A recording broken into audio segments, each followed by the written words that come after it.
నిజానికి కర్ణుడి వ్యక్తిగత దోషం కన్నా కర్ణుని యొక్క సంఘదోషమే కర్ణుడిని పాడు చేసేసింది.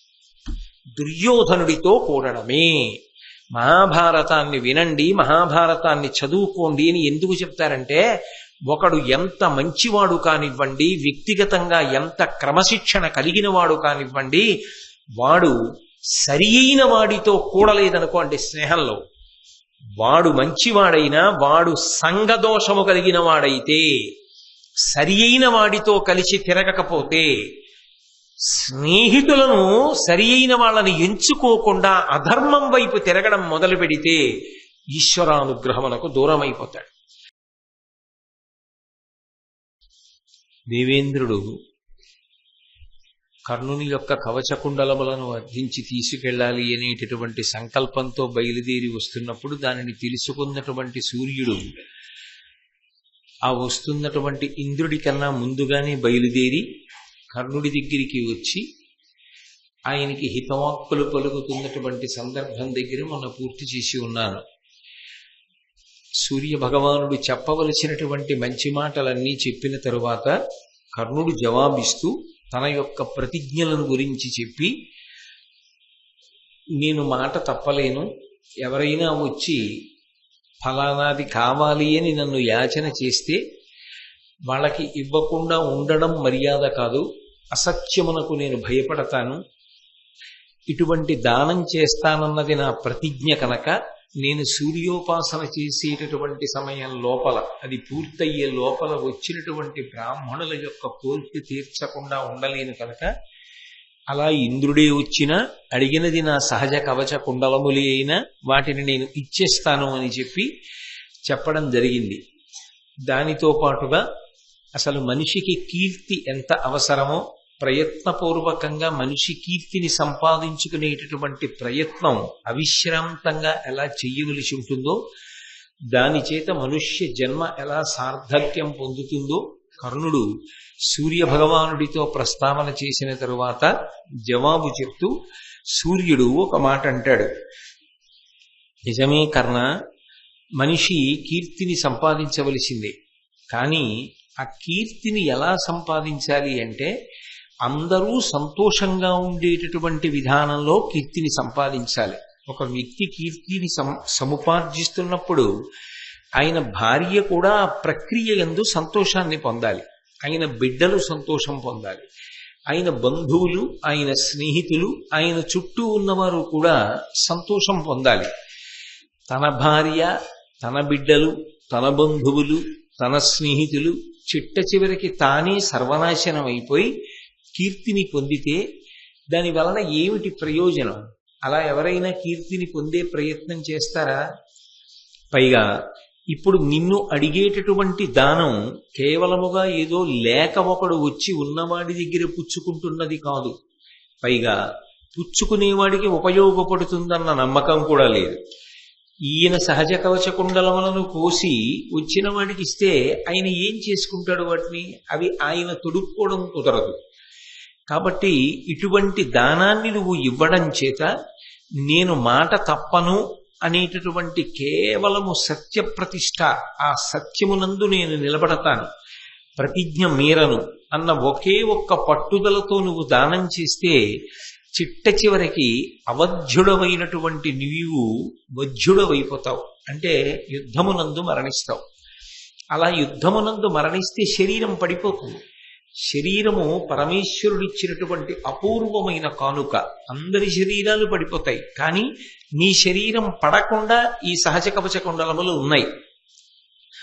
వాటిని ఇచ్చేయడము అంటే నువ్వు కూడా మరణించడానికి సిద్ధపడిపోయినట్టు. అందరిలా మరణించకుండా ఉండడం నీకు సాధ్యం కాదు, అవధ్యుడవై ఉండలేవు. కాబట్టి యుద్ధమునందు వధింపబడతావు కనుక ఇది నీ ప్రాణములకు సంబంధించిన విషయం కాబట్టి దీనిని ఇచ్చేస్తాను అని ఎందుకు మంకుతనం పడతావు? అలా ఇచ్చి తన శరీరాన్ని తాను ఎవడైనా పడగొట్టుకుంటాడా? నీ శరీరం పడిపోతే అది కేవలము నీ వరకు మాత్రమే పరిమితమా? అప్పుడు నీ భార్య ఏడవదా? నీ బిడ్డలు ఏడవరా? నీ బంధువులు, నీ స్నేహితులు, నిన్ను నమ్ముకున్న వాళ్ళు ఏడవరా? అప్పుడు తాన తన ప్రాణం పోయినా సరే ఆయన ఆడిన మాట తప్పకుండా సహజ కవచ కుండలములను ఇచ్చేశాడు అనేటటువంటి కీర్తి నువ్వు పొందినా ఆ కీర్తి ఎలా ఉంటుంది అంటే శవానికి అలంకారం చేయడంలా ఉంటుంది. బ్రతికున్నవాడికి అలంకారం చేస్తే అందం తప్ప శవానికి ఎన్ని పెట్టి అలంకారం చేస్తే మాత్రం అది శోభస్కరంగా ఉంటుంది. దాని వలన ఎవరికి అలంకారం చేశారో ఆ వ్యక్తి అందము ద్విగుణీకృతం అవడానికి కానీ లేదా కనీసము ఆ అందము పెరగడానికి కానీ అవకాశం ఉండదు కదా ప్రేతమునకు. కాబట్టి అది శవానికి అలంకారం చేసిన దానితో సమానం కదా. అన్నిటినీ మించి నీకొక మాట చెప్తాను విను. నాకు భక్త పరిరక్షణం అనేటటువంటిది దీక్ష. ఎందుకనంటే నేను ఒక దైవస్వరూపాన్ని కాబట్టి ఎవరు నన్ను నమ్మి ఉంటారో, ఎవరు నన్ను ఉపాసన చేశారో, ఎవరు నిరంతరము నా యొక్క అనుగ్రహమును అపేక్షించి పరమభక్తితో ప్రవర్తించారో అటువంటి వారిని కాపాడడం నాకు ధర్మం. అందుకని నీ దగ్గరికి పరిగెత్తుకుని వచ్చాను. అంతేకాదు ఇంకొక మాట కూడా స్పష్టంగా చెప్తాను కర్ణ, జాగ్రత్తగా విను. నువ్వు సహజ కవచ కుండలములను ఇచ్చియ్యగానే భారత యుద్ధంలో అర్జునుడి వలన పెను ప్రమాదము నీకు పొంచి ఉంటుంది. అర్జునుడు నిన్ను చంపేసే అవకాశం ఉంటుంది. అప్పుడు అర్జునుడి చేతిలో నీ శరీరం పడిపోతుంది. అదే కవచకుండలములను నువ్వు ఉంచుకున్నట్లయితే అర్జునుడి చేతిలో మరణించవు. కాబట్టి ఇంత గొప్ప అవకాశాన్ని నీ అంత నువ్వుగా చారవిడుచుకోవడం ప్రమాదం కదా. ఆపదని కొని తెచ్చుకోవడం, ఎవరైనా ఆపదని తప్పుకోవడానికి ప్రయత్నిస్తారు, నువ్వు ఆపదని కొని తెచ్చుకుంటున్నావు. ఇది చెయ్యకూడని ప్రయత్నం కదా. అయితే నా మీద నీకిందుకింత ఆప్యాయత అంటావేమో, అది దేవరహస్యం. తెలియవలసిన సమయంలో నీకు తెలుస్తుంది. నేను నీ తండ్రిని అని చెప్పలేదు, చెప్పకుండా ఈ దేవరహస్యం నీకు కానుకొక కాలమునందు తెలుస్తుంది.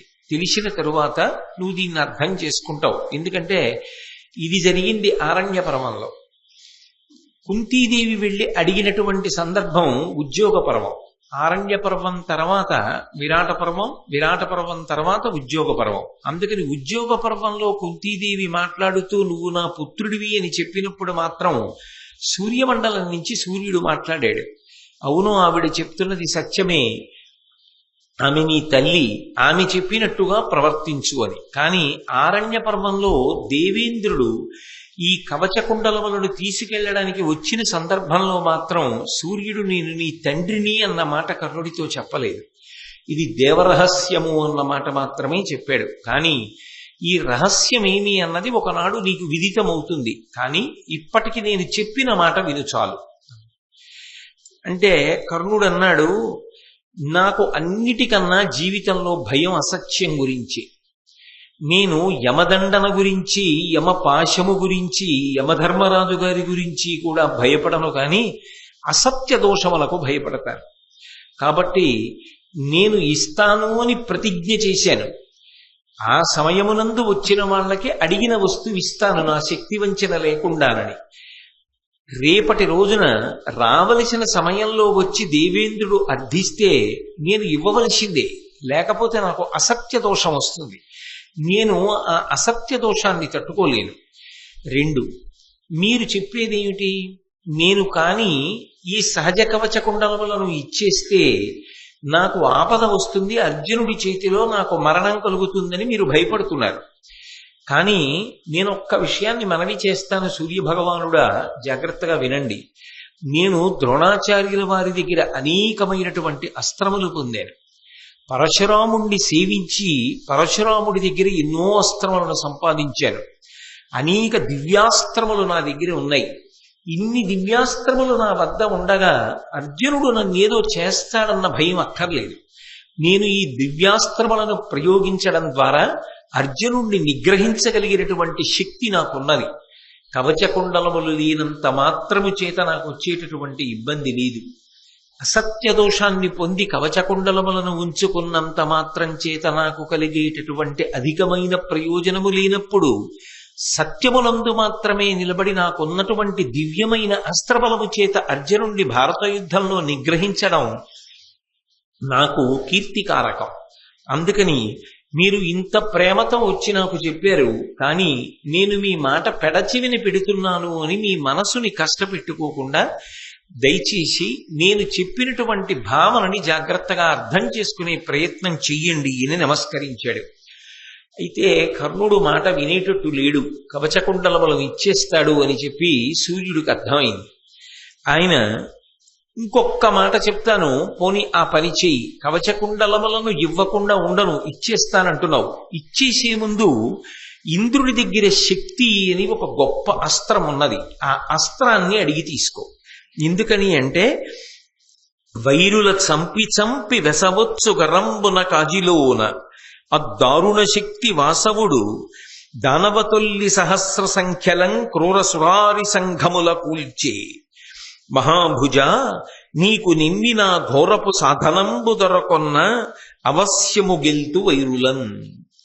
ఇంద్రుడి దగ్గర ఉన్నటువంటి ఆ శక్తి అనేటటువంటి మహాస్త్రం అద్భుతమైనటువంటి శక్తి కలది. దానికి ఒక లక్షణం ఉంది, దాన్ని ఎన్ని మాటలైనా ప్రయోగించవచ్చు. అది ఏదో ఒక మాట మాత్రమే ప్రయోగించాలనేటటువంటి నియమం లేదు దానికి. అది ఎన్ని మాటలు వేసినా వైరుల చంపి చంపి వెసవచ్చు గరంబున కాజిలోన. ఆజీ అంటే యుద్ధంలో ఎన్ని మాటలు ప్రయోగిస్తే అన్ని మాటలు ఎంతమందినైనా చంపి చంపి ఎవరెవరిని చంపమంటే వాళ్ళని చంపి వెనక్కి వస్తూ ఉంటుంది. అంత గొప్ప శక్తి. ఆ శక్తి అన్న అస్త్రంతోటే దేవేంద్రుడు ఇతపూర్వం ఎన్నో యుద్ధాల్లో అసంఖ్యాకమైనటువంటి రాక్షసుల్ని పరిమార్చాడు. కాబట్టి నువ్వొక మాట అడుగు, నువ్వు అడిగినట్టుగా కవచకుండలాలు ఇస్తాను, కానీ నేను కవచకుండలాలు ఇవ్వడానికి పూర్వమే నువ్వు నాకు ఆ శక్తి అనబడేటటువంటి అస్త్రాన్ని నాకు ఇవ్వాలి. ఇస్తే అప్పుడు నేను నీకు సహజ కవచకుండలములను తీసి ఇచ్చేస్తాను అని చెప్పు అని చెప్పి ఆ అస్త్రాన్ని తీసుకో, అది నీకు వశమవుతుంది. ఇప్పుడు ఈ అస్త్రంతో నీకు ఎదురొచ్చినటువంటి వాడు ఎంతటి వాడైనా పడిపోవలసిందే. ఇక ఆ అస్త్రానికి ఎదురు లేదు, దాన్ని భంజించడం ఎవరికీ సాధ్యం కాదు. కాబట్టి భారత యుద్ధంలో శత్రువులను నువ్వు పడగొట్టగలుగుతావు. కాబట్టి నువ్వు ఆ శక్తి అన్న అస్త్రాన్ని తీసుకో. అది అంటారా? తీసుకుంటారు. ఇందులో మీరు ఒక్క విషయాన్ని గమనించండి. కర్ణుడు ఏమంటున్నాడు? నేను దానం చేస్తాను, నాకు వ్రతం అంటున్నాడు. దానం చేసేవాడు అవతలవాడు నాకు ఇది ఇస్తే నేను ఇది ఇస్తానంటే అది దానం అవుతుందా? అలా ఎలా అవుతుంది అసలు? ఏమీ ఆశించకుండా ఇదం నమమ, ఇది నాది కాదు అని చతుర్థీ విభక్తి వేసి దానం చేస్తే అది అవతల వారికి దానం ఇచ్చారు అంటారు. అంతే తప్ప మీరు నాకు ముందు ఇది ఇస్తే నేను మీకు ఇది ఇస్తా అంటే అది దానం అవుతుంది అని చెప్పడం కుదురుతుందా? కుదరదు. అందుకే ఆయన అంతకాలము దానములు చెయ్యలేదని చెప్పడానికి మాత్రం సాధ్యం కాదు. ఆయనకి వ్రతం ఉన్నది, ఆయన దానములు చేశాడు. మహానుభావుడు, ఎంతో కీర్తి సంపాదించిన వాడే. కానీ ఇంద్రుడికి కవచకుండలాలు ఇచ్చేటటువంటి సందర్భంలో మాత్రం సూర్యుని యొక్క బోధని అనుసరించి కర్ణుడు కవచకుండలములను దానము చేశాడు అని చెప్పడం మాత్రం యథార్థానికి అంత తేలిక విషయం కాదు. ఎందుకంటే దానమునకు సంబంధించినటువంటి నియమము ఈ ప్రత్యేకమైనటువంటి సందర్భమునందు అన్వయమైంది అని చెప్పడం కుదరదు. నేను ఎంత పెద్దది దానం చేయనివ్వండి, రూపాయి కాసు అవతల వారి దగ్గర పుచ్చుకున్నా అది దానం అవ్వదు. ఎందుకంటే ప్రతిఫలం పుచ్చేసుకున్నాను కాబట్టి ఈ వస్తువుని వేరొక ప్రతిఫలానికి ఇవ్వడం అవుతుంది తప్ప ఏమీ ఆశించకుండా ఇతరులకు ఇచ్చినదే దానం అవుతుంది. అందుకే అది దానం అవుతుంది అన్న విషయంలో స్పష్టత లోపించడం జరిగింది. మంత్రోపాసన చేశాడు, వచ్చి సూర్యనారాయణుడికి నమస్కారం చేస్తున్నాడు. అనేక మంది బ్రాహ్మణులు వచ్చారు, అందులో ఇంద్రుడు కూడా బ్రాహ్మణ వేషంలోనే వచ్చాడు. భిక్షాంబీహి అన్నాడు. వచ్చిన వాళ్ళందరినీ పంపిస్తూ ఈయన దగ్గరికి వచ్చాడు. ఏం కావాలని అడిగాడు. నీకు సహజముగా ఉన్నటువంటి కవచ కుండలములను నాకు ఇయ్యి, మాట తప్పకుండా ఈ వేళ లోపల వచ్చిన వాడికి అడిగినది ఇస్తానని నీకు వ్రతం, కాబట్టి నేను అడిగినది నాకు అంటే ఆయన కొంతసేపు వాదించాడు. ఏం చేసుకుంటావు నేను నా కవచ కుండలాలు కోసి ఇచ్చేస్తే? అవి నాకు శరీరములో అంతర్భాగం, నేను పుట్టినప్పుడు ఉన్నాయి. నేను ఒకవేళ నా శరీరాన్ని కోసి ఉత్తరించి కవచకుండలములను తీసేసి నీకు ఇచ్చేసినా అవి నువ్వు వాడుకోవడానికి పనికిరావు కదా, ఇతరులకు ఇవ్వడానికి పనికిరావు కదా. నా శరీరము వికృతమైన రూపాన్ని పొందుతుంది కదా. మరి అటువంటప్పుడు ఆ కవచకుండలములే కావాలని ఎందుకు పట్టుబడతావు? నీకు అనేకమైన గోవులు ఇస్తాను, భూములు ఇస్తాను, సువర్ణం ఇస్తాను, రజితం ఇస్తాను, వెండి బంగారం ఇస్తాను. నీకు ఇంకేమైనా కావాలా అడుగు. అంతే తప్ప ఆ సహజ కవచ కుండలములు మాత్రమే ఇమ్మని మంకు పట్టు కూర్చుంటావేమిటి? దాని వలన ప్రయోజనం ఒకటి ఉండాలి కదా. తీసుకుంటే నీకు ప్రయోజనము లేదు, నాకు అప్రయోజనం. కాబట్టి ఎందుకు అడుగుతావు? ఇంకోటి ఏమైనా అడుగు అన్నాడు. నిజానికి దానం అడిగినది ఇచ్చేస్తాను అన్నప్పుడు ఈ చర్చకి కూడా అవకాశం ఉండదు. ఎందుకంటే మరి ఘోరమైన వ్రతాలు పట్టినప్పుడు ఫలితాలు కానీ ఆచరణ కానీ అంత క్లిష్టంగానూ ఉంటాయి. అయితే శరీరాన్ని కోసివ్వడం అనేటటువంటిది అంత తేలిక విషయం కాదు. కారణం లేకుండా అసందర్భంగా అవతలవాడు అడిగినప్పుడు అలా కర్ణుడు మాట్లాడడం కూడా తప్పు అని నిర్ధారించేయడం సాహసం అవుతుంది. ఎందుకనంటే ఎవరైనా తన శరీరాన్ని ముందు కాపాడుకోవాలి. శరీరమాద్యం కులు ధర్మసాధనం అని కదా. అయినప్పుడు కవచకుండలములను కోసి ఇవ్వడానికి ముందర వీటి వలన నీకే ఉపయోగం, నీకు ఇతర పదార్థములను ఇస్తాను అని కర్ణుడు అనడం దోషము అని అనేయడం మహాసాహసం. అలా అనడం కుదిరే విషయం కాదు. కర్ణుడు ఆపాటి స్వాతంత్ర్యం తీసుకోవచ్చు. అయితే ప్రతిఫలం అడిగి దానం చేయడంలో దోషం వస్తుందేమో కానీ ఈ మాట అనడం తప్పు అని చెప్పడం మాత్రం కొంచెం కష్టమే అవుతుంది. అయినా ఆ వచ్చిన వ్యక్తి వినలేదు. నాకు కవచకుండలములే కావాలి అని పట్టు కూర్చున్నాడు. అప్పుడు కర్ణుడు ఆ వచ్చిన వ్యక్తి వంక తిరిగి, ఎరిగితి నిన్ను నేను విభుదేంద్రుడవియు జగత్రయంబు గ్రచ్చర భవదీయ రక్షణమునంద వెలుంగుచునుండా అట్టి నిన్నరువుగా నేను వేడుకొన యుక్తుడగాన మొరంగి నన్ను నక్కరపడి నీవు వేడుడిది కర్జమే నిర్జిత దైత్య చెప్పుమా. ఓ రాక్షస సంహారం చేసేటటువంటి దేవేంద్రుడా, ఏమిటి అసలు ఈ విచిత్రం? వచ్చినవాడు వేషం కట్టి వచ్చాడు తప్ప నువ్వు ఇంద్రుడవు అన్న విషయం నాకు తెలుసు. నువ్వు నా కవచకుండలములను అపహరించి భారత యుద్ధంలో నాకు ప్రమాదాన్ని తీసుకురావడానికి వచ్చావన్న విషయం కూడా నాకు సుస్పష్టంగా తెలుసు. అయితే నాకొక్క అనుమానం, జగత్రయంబు గచ్చర భవదీయ రక్షణమునంద వెలుంగుచునుండు, మూడు లోకములను రక్షించడానికి కావలసిన సామర్థ్యము నీ దగ్గర కదా ఉంది. మూడు లోకములను కాపాడేవాడివి నువ్వు కాబట్టి అట్టి నిన్నరువుగా నేను వేడుకొన యుక్తుడగాక నేను నీ దగ్గరికి రావాలి. అయ్యా నాకు ఇది ఇప్పించండి, నన్ను నేను రక్షించుకుంటానని నేను అడగాలి.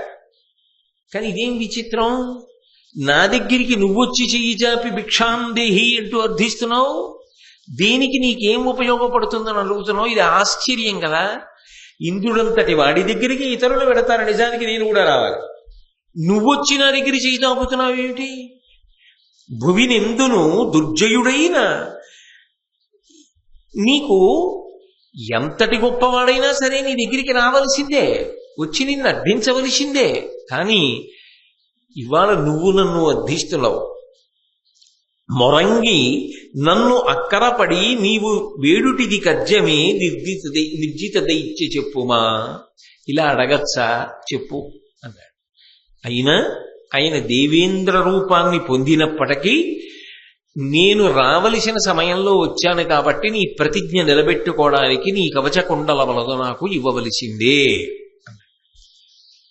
కర్ణుడు అన్నాడు, తప్పకుండా నువ్వు కోరినట్టు కవచకుండలములను తీసి ఇచ్చేస్తాను. కానీ అవి తొడుక్కున్నవి కావు, శరీరమునందు సహజంగా ఉన్నాయి. కాబట్టి ఇప్పుడు అవి ఇవ్వాలి అంటే కత్తి పెట్టి నా శరీరాన్ని కోసేసుకోవాలి, నేను కోసేసి ఉత్తరించేయాలి. అలా ఉత్తరించేస్తే పైన ఉన్నటువంటి చర్మం అంతా తెగిపోతుంది కదా. తెగిపోయి లోపల ఉన్న నెత్తురు మాంసము పైకొస్తాయి కదా, నా శరీరం అంతా చాలా వికృతముగా అయిపోతుంది కదా, అప్పుడు చూడడానికి అందరూ భయపడతారు కదా. కవచకుండలములను తీసుకుని నా శరీరం అలా ఛిద్రమైపోతే నువ్వు కూడా దాన్ని ఎలా అడగగలవు? ఇంద్రుడు అన్నాడు, నీకు ఆ భయం లేదు. బాలసూర్యుడి కాంతి ఎలా ఉంటుందో అటువంటి బంగారు రంగుతో నీ శరీరం వెంటనే మూసుకుపోతుంది. నువ్వు తీసిచ్చినట్టు ఎవరికి తెలియదు. అలా నీ శరీరము మళ్ళీ ఏ ఇబ్బంది లేకుండా చక్కటి వర్చస్సుతో వెలుగొందుతుంది. కాబట్టి నాకు కవచకుండలములను ఇచ్చేసేయి అన్నాడు. సరే, నేను ఇచ్చే ముందు నాదొక కోరిక. మీరు నాకు మీ దగ్గర ఉన్నటువంటి శక్తి అనబడేటటువంటి అమోఘమైనటువంటి అస్త్రాన్ని నాకు ఇవ్వండి. మీరు నాకు ఆ అస్త్రాన్ని ఇస్తే నేను మీకు కవచకుండలములను ఇచ్చేస్తాను. అయితే వచ్చినవాడు ఇంద్రుడు కదా, ఇంద్రుడికి ఏం కావాలి? కవచకుండలములు కావాలి. అందుకని ఆయన ఒక్క క్షణం ఆలోచించి అన్నాడు, తప్పకుండా ఇస్తాను, కానీ ఒక్క షరతుతో ఇస్తాను. ఏ షరతుతో ఇస్తానో తెలుసా? ఇచ్చద శక్తి నీకు వినుమెర్పడ నాజి మదీయ శత్రులం గ్రచ్చర చంపి చంపి అది గ్రమ్మర చేతికి వచ్చుచుండు నీకిచ్చుట అట్లు కాదు భువినెందును దుర్జయుడైన నీ రిపున్ జెచ్చెర దున్కు ఒక్కరిని చేకురనన్ను భజించు క్రమ్మరన్. కర్ణుడా, ఈ శక్తి అన్న అస్త్రం పరమ అమోఘమని నీకు తెలుసు. నా విషయంలో దీనికి ఓ లక్షణం ఉంది. నేను ఈ శక్తిని ఎన్ని మాటలు ప్రయోగించినా, ఎవరెవరి మీద ప్రయోగించినా వాళ్ళని చంపి మళ్ళీ వెనక్కి వచ్చి నన్ను చేరుకుంటూ ఉంటుంది ఆ అస్త్రం. దాన్ని ఒక మాటో 2 మాటలో 100 మాటలో 10,000 మాటలో ప్రయోగించాలనేటటువంటి నియమం ఏం లేదు. నేను ఎన్ని మార్లైనా ప్రయోగిస్తూ ఉంటాను. అందుకే వినుమెర్పడ నాజి మదీయ శత్రులంగచ్చర చంపి చంపి అది గ్రమ్మర చేతికి వచ్చుచుండు. ఎన్ని మాటలు వేస్తే అన్ని మాటలు ఎవరి మీద వేశానో వాళ్ళని చంపుతూ ఉంటుంది, వచ్చేస్తూ ఉంటుంది వెనక్కి. నీకిచ్చుట అట్లు కాదు. నీకు ఆ అస్త్రం ఇచ్చినప్పుడు మాత్రం అలా ఇవ్వడం జరగదు. నీ విషయంలో అలా పనిచేయదు. నీకు మాత్రం నియమం ఏమిటంటే, భువినెందును దుర్జయుడైన నీ రిపున్ జెచ్చెర దున్ము ఒక్కరిని. అది ఒక్కసారి మాత్రమే పనిచేస్తుంది. అది కూడా ఎవరి మీద పనిచేస్తుంది? నీకు ప్రాణ సంకటం ఏర్పడాలి. ప్రాణ సంకటం ఏర్పడి అయ్య బాబోయ్ వీడిని చంపడానికి దీన్ని ఉపయోగించడం వినా మార్గం లేదని నువ్వు ప్రయోగించాలి తప్ప, ఏ సంకటం లేకుండా నువ్వు ఆ అస్త్రాన్ని ప్రయోగించే ప్రయత్నం చేసినా, నీకు ఆపద లేకుండానే ప్రయోగించినా అది నీ మీదకే వచ్చి నీ మీద పనిచేస్తుంది. ఆ నియమానికి ఒప్పుకుంటే ఇస్తా. అది కూడా ఒక్కసారే పనిచేస్తుంది. ఆ పని చేసేటప్పుడు కూడా నీకెవరి మీదో కోపం వచ్చిందని చెప్పి వేస్తే అది పనిచేయదు. వాడు జగదేక వీరుడై ఉండాలి, సామాన్యుడై ఉండకూడదు. చాలా గొప్ప వీరుడై ఉండాలి. నీకు ఆపద ఉండాలి, ప్రాణ సంకట స్థితి ఏర్పడి ఉండాలి. అప్పుడు నువ్వు ప్రయోగిస్తే ఒక్కసారి మాత్రమే పనిచేస్తుంది. అంటే అలా ఒక్కడిని మాత్రమే చంపి నా దగ్గరికి వచ్చేస్తుంది. నేను ప్రయోగిస్తే ఎన్ని మాటలైనా మళ్ళీ వెనక్కి వస్తుంది. నీవు ప్రయోగిస్తే ఒకసారి పనిచేసి వెనక్కి వచ్చేస్తుంది, నా దగ్గరికి వస్తుంది. ఇక నీకు పనిచేయదు. కాబట్టి అది పెట్టి నువ్వు ఒక్కడిని చంపగలవు. నీకు ప్రబల శత్రువు ఎవరుంటాడో, ఎవరు జగదేక వీరుడై ఉంటాడో, ఎవడు సామాన్యుడు కాడో, ఎవడి వలన నీకు ప్రాణ సంకటం ఏర్పడుతుందో, ఎవడు నీ ఆపదకు కారకుడో అటువంటి వాణ్ణి నువ్వు చంపగలవు. అది నీకు ఇస్తాను అంటే కర్ణుడు అన్నాడు, తప్పకుండా నాకు కావలసినది. నాకున్న ప్రధాన శత్రువు ఒక్కడే. ఎవరు? ఆ ఒక్క శత్రువు మీద ఇది వేసేస్తాను చాలు. ఈ కవచకుండలములు లేకపోయినా నాకు పర్వాలేదు. ఈ కవచకుండలములు ఉంటే మాత్రం అర్జునుడి చేతిలో ఓడిపోలా. ఇప్పుడు ఈ అస్త్రం ఉంటే అర్జునుడిని పడగొట్టేస్తాను. కాబట్టి నాకు ఆ అస్త్రాన్ని నేను నా ప్రబల వైరి ఎవరున్నారో అతని మీద వేస్తాను. పేరు చెప్పలేదు. చెప్పకపోయినా మీరే చెప్పేశారు, నేనే చెప్పేశాను. ఇంద్రుడు చెప్పాడు. ఇంద్రుడు అన్నాడు నవ్వి, అది అర్జునుడి మీద వేద్దాం అనుకుంటున్నావు నువ్వు. అందుకని నాకున్నది ఒక్కడే శత్రువు. ప్రబల శత్రువు. ఆ ప్రబల శత్రువు మీద నేను దీన్ని ప్రయోగిస్తాను అని కదా అంటున్నావు. కానీ ఒక్క విషయాన్ని బాగా ఆలోచించుకో. నీ అభిలాష మేనుమది నిక్కమిరుంగుదు, ఉగ్రశౌర్య తేజోయుతు పార్థునోత్తునని చూచెదు.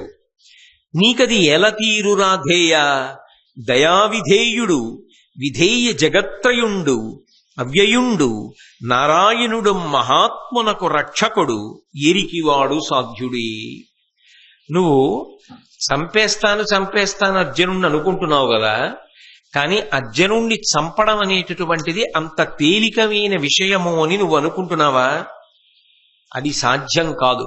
నువ్వు అర్జునుణ్ణి ఈ అస్త్రంతో చంపడం కుదరదు. ఎందుకు కుదరదంటావా?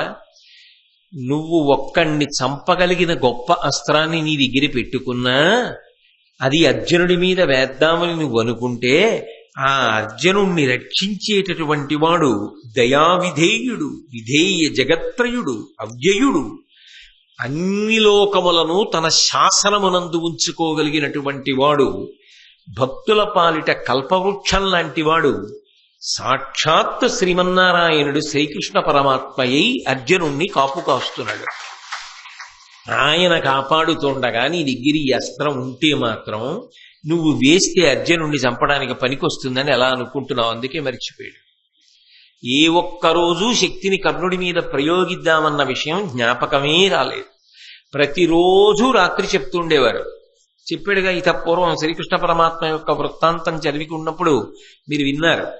అందులో ధృతరాష్ట్రుడు అడిగినప్పుడు సంజయుడు చెప్పాడు, మేమందరం రాత్రి చెప్పేవాళ్ళం, మేము అనుకునేవాళ్ళం, పొద్దున్న కూడా గుర్తు చేద్దాం అనుకునేవాళ్ళం. తీరా అందరం యుద్ధానికి వెళ్ళిన తర్వాత మేము మర్చిపోయేవాళ్ళం, కర్ణుడు మర్చిపోయేవాడు. దానివల్ల అర్జునుడి మీద దాన్ని ప్రయోగించనే లేదు. 10 రోజులు భీష్మాచార్యుల వారు సర్వసైన్యాధిపత్యంలో ఉన్నంత కాలం అసలు కర్ణుడు యుద్ధానికే రాలేదు. తర్వాత ద్రోణాచార్యుల వారు ఆ సర్వసైన్యాధిపత్యంలో ఉండగా కర్ణుడు యుద్ధం చేసినా దాన్ని అర్జునుడి మీద కానీ లేదా ఆయనకి అర్జునుడితో తుల్యుడైన వాడెవరు? కృష్ణ పరమాత్మ. ఆయన మీద గాని ఈ అస్త్రాన్ని ప్రయోగించలేదు. మరిచిపోయాడు. మరిచిపోవడానికి కారణం ఒక్కటే, అలా ప్రయోగిస్తే ప్రయోజనం ఎవరికి? దుర్యోధనుడికి. అధర్మం నిలబడుతుంది, అది జరగకూడదు. అందుకే మరిచిపోయాడు. మరిచిపోయి దాన్ని ప్రయోగించలేదు. కాబట్టి నీవు అర్జునుణ్ణి నిర్జించలేవు. నువ్వు అనుకుంటున్నావు అర్జునుణ్ణి చంపుతానని. శ్రీమన్నారాయణుడు కాపు కాచి ఉండగా ఎన్ని అస్త్రాలు ఉంటే మాత్రం ఏం చేస్తావు కర్ణ అని ఒక్క నవ్వు నవ్వాడు. ఈ ఒక్క పద్యం మనకు బాగా వంట పడితే ఆయన అనుగ్రహం ఒక్కటి మన ఎందుండగా రాశి ఫలములు ఎలా ఉన్నా మీరు బెగ్గబెట్టుకోకర్లేదు కదా. అన్ని లోకములకు ఆయన అధిపతి, అందరూ ఆయనకి దాసానదాసులు. సమస్త లోకములను నియంత్రించగలిగిన కృష్ణ పరమాత్మ పొదివి పట్టి ఉండగా అర్జునుణ్ణి ఎవరు ఏం చెనకేరు? పరమేశ్వరుడి యొక్క పాదములు నమ్మి ఉండగా, ఆయన ఎందు భక్తితో ఉండగా ఏ రాశి ఫలాలు మాత్రం ఏం చెయ్యగలవు? పాము గరవ్వలసింది చీమ గరిచి విడిచిపెడుతుంది. కాబట్టి భగవద్భక్తి అనేటటువంటిది ఎంత గొప్పదో, భగవంతుని చేత రక్షింపబడుతున్న వాడి విషయంలో ఎవ్వరూ ఏవి ఎందుకు చెయ్యలేరో ఇంద్రుడు ఆ రోజునే స్పష్టంగా కర్ణుడితో చెప్పడం జరిగింది. తదనంతరం ఆ కవచకుండలములను తీసి ఇచ్చేయడం కోసమని ఒక కత్తి తీసి తన శరీరాన్నంతటినీ కోసి ఆ కవచకుండలములను ఉత్తరించి ఇంద్రుడికి దానం చేశాడు. ఇంద్రుడిచ్చిన వరం ప్రకారంగా బాలభాను తేజంతో శరీరం అంతా మళ్ళీ చక్కటి కాంతితో కప్పబడిపోయింది. అయితే అది ప్రతిఫలం పుచ్చుకొని దానం చేశాడనండి, దాని వలన ఫలితాన్ని పొందడానికి ప్రయత్నం చేశాడనండి, తన ప్రధాన శత్రువైన అర్జునుడి మీద ప్రయోగించడానికి కావలసిన అస్త్రాన్ని ఇంద్రుడి దగ్గర పొందిన తరువాత దానం చేశాడనండి. కర్ణుడిలా అలా దానం చెయ్యగలిగినటువంటి వాళ్ళు మాత్రం లోకంలో ఉండదు. ఒడ్డున కూర్చుని ఎన్నైనా విమర్శలు చెయ్యొచ్చు, ఒడ్డున కూర్చుని ఎన్ని మాటలైనా చెప్పచ్చు, కానీ అలాంటి పని చెయ్యడం మాత్రం అంత తేలిక విషయం ఎవరికీ కాదు. అందుకే కర్ణుడు ఇటువంటి దానాన్ని చేసినప్పుడు ఆశ్చర్యం ఏమిటంటే సాధారణంగా లోకంలో జరగని అద్భుతం జరిగింది. యక్ష, కిన్నెర, సిద్ధ, సాధ్య దేవతలందరూ కూడా పైన దేవదుందుభులు మోగిస్తూ పుష్పవృష్టి కురిపించారు కర్ణుడి మీద. ఆ సంఘటన ఒక్కటి చాలు. కర్ణుడు ఎంత అద్భుతమైనటువంటి కృత్యాన్ని చేశాడు, ఎంత అసాధారణమైన దానం చేశాడు అన్న విషయం అర్థమవుతుంది. అయితే ఇందులో పెద్ద పరిశీలనాత్మకమైన విషయం ఏమిటంటే, దీన్ని సాధారణంగా పిలిచేటప్పుడు ఏమంటారంటే, ఇంద్రుడు కర్ణుని యొక్క కవచకుండలములను అపహరించుట అంటారు. అపహరించుట అంటే దొంగిలించుట. దొంగిలించేవాడు ఎవరి వస్తువుని దొంగిలిద్దామనుకుంటున్నారో ఆయనకి తెలియకుండా ఎక్కువ జాగ్రత్త పడతాడు. 2, ఇతరులకు ఎవరికైనా తెలిసినా వెళ్ళి ఆయనకి చెప్తారేమో అని ఇంకెవరికి తెలియకుండా జాగ్రత్త పడతాడు. నిజానికి ఎవరి దగ్గర పట్టుకెడదాం అనుకుంటున్నాడో ఆయనకి తెలిసిపోయింది. సూర్యుడికి తెలిసి ఉండబట్టే కదా వచ్చి కర్ణుడికి చెప్పాడు. 2, ఎవరి దగ్గర అసలు కవచ కుండలాలు అడుగుదాం అనుకుంటున్నాడో ఆ కర్ణుడికి తెలుసు రేపు వస్తున్నాడు అని. వచ్చిన వాడిని ఆయనే చెప్పాడు, నువ్వు ఇంద్రుడివి నాకు తెలుసు, ఇదెక్కడి ప్రారంభం, ఇన్ని లోకములు నేలవలసిన వాడి వచ్చి నా దగ్గర చెయ్యి చాపి నువ్వు అడుగుతున్నావు అని అడిగాడు. కాబట్టి ఒకటి, అసలు కర్ణుడికి తెలియకుండా ఆయన తీసుకున్నాడు అనడానికి అందులో పొంతనలేదు. అది అలా తీసుకునే వస్తువు కాదు, అది శరీరం కోసి తీయవలసినటువంటిది. అది కర్ణుడు సహజంగా తానే కోసి తీసి ఇచ్చాడు, అపూర్వత్యాగం అయినప్పుడు అసలు ఇంద్రుడు అపహరించాడు అన్న మాట ఎలా వాడతారు? కర్ణుని సహజ కవచ కుండలములను ఇంద్రుడు అపహరించుట అన్న మాట ఎలా అన్వయం అవుతుంది అక్కడ అంటే, అపహరణము జరిగింది, దొంగతనం జరిగింది. ఎలా జరిగింది దొంగతనం అంటారేమో, మహాభారతానికి ఒక పెద్ద మలుపు తిరిగింది దీనివల్ల. దాని చేత ఒక అపహరణము కూడా అంతర్లీనం. మీరు జాగ్రత్తగా ఆలోచించండి. మొట్టమొదట సూర్య భగవానుడు వచ్చినప్పుడు కర్ణుడితో ఏమని చెప్పాడు? ఎందుకు ఇవ్వద్దన్నాడు కవచకుండలాలు? అమృతమయంబు సువ్యసుగుణాకర ఈ మహనీయ వస్తుయుగ్మము ఇవి యుండునేని త్రిజగంబులయందు అశేష శత్రు లోకమునకు నీవు వజ్జుడవు కావు. ఈ కవచము కుండలములు కూడా అమృతత్వమును పొంది ఉన్నాయి, అమృత శక్తితో ఉన్నాయి, అమృతము చేత పూతము చేయబడి ఉన్నాయి. అందుకే ఈ కవచము ఈ కుండలములు నీ శరీరమునందు ఉన్నంత కాలము నీవు అవధ్యుడవు, నీవు మరణించవు. ఓడిపోకుండా ఉంటాడా? కుదరదు, ఓడిపోతాడు. కానీ మరణించకుండా ఉంటాడు. అయితే ఏమంటే మరణించకుండా ఉన్నవాడు అవతల వాడిని పడగొట్టడం తేలిక కదా, చంపగలడు కదా మరి అంటారా? మరి కౌరవుల వైపు అశ్వత్థామ చిరంజీవి లేడా? ఏం చేశాడు? కృపాచార్యుడు చిరంజీవి లేడా? ఏం చేశాడు? కృతవర్మ బతికి లేడా? ఏం చేశాడు? అంటే అవధ్యుడు, సంపడానికి వీలు లేదు అన్నవాడు కొత్తగా కర్ణుడు ఆ జాబితాలోకి వెళ్ళక్కర్లా, అప్పటికే ఓ జాబితా ఉంది. అందులో ఎవరేం చేశారు? పాండవులు విజయం పొందకుండా ఏమీ చేయలేకపోయారు. కాబట్టి కొత్తగా కర్ణుడు అవధ్యుడైతే పాండవులకు ఏమవుతుంది? అర్జునుడి చేతిలో ఓడిపోకుండా ఉంటాడని ఏమైనా నమ్మకం ఉందా? ఏం నమ్మకం లేదు. ఆ మాటకొస్తే అభిమన్యుడి చేతిలో కూడా ఓడిపోయాడు. కాబట్టి అర్జునుడి చేతిలో కూడా ఓడిపోతాడు. ఇంతకుముందు ఎన్ని మాటలు ఓడిపోలేదు? కానీ మీరు ఒక్కటి ఆలోచించండి, ఇత పూర్వం ఓడిపోవడం వేరు, ఇప్పుడు ఓడిపోవడం వేరు. ఇప్పుడు అర్జునుడు కర్ణుణ్ణి దారుణంగా ఓడించి ఇక ఎప్పుడూ యుద్ధభూమికి తిరిగి రావలసినటువంటి అవకాశం లేని రీతిలో తరిమి కొట్టి దుర్యోధనాదులందరినీ చంపేశారనుకోండి. చంపేశారుగా. కర్ణుడు సర్వసైన్యాధిపతిగా ఉండగానే దుశ్శాసనుడిని చంపారు. ద్రోణుడో భీష్ముడో ఉన్నప్పుడు చంపలేదు. దురదృష్టం ఏమిటంటే కర్ణుడి యొక్క సర్వసైన్యాధిపత్యంలో చచ్చిపోయాడు దుశ్శాసనుడు. అయినప్పుడు కర్ణుడు బతికుండగా దుర్యోధనుడు చచ్చిపోయాడు, కర్ణుడు బతికుండగా దుశ్శాసనుడు చచ్చిపోయాడు, కర్ణుడు బతికుండగా శల్య ఇతర వీరులు అందరూ కూడా మరణించారు. కౌరవపక్షం ఓడిపోయింది. తనని నమ్ముకున్న రారాజు వీరస్వర్గాన్ని అలంకరించాడు. కర్ణుడు బతికిపోయాడు. ఎందుకంటే అవధ్యుడు, చావడం, బతికున్నాడు. ఒక్క కర్ణుడు ఎంత ప్రయత్నించినా అర్జునుడిని చంపలేడు. అప్పుడు కర్ణుడు బతికి చనిపోయినట్ట. కర్ణుడు భారతంలో చనిపోతే చచ్చిపోయి బతికేసినట్ట. ఏది తేలిక? దుర్యోధనుడు చావకముందే కర్ణుడు చచ్చిపోయాడు అనుకోండి.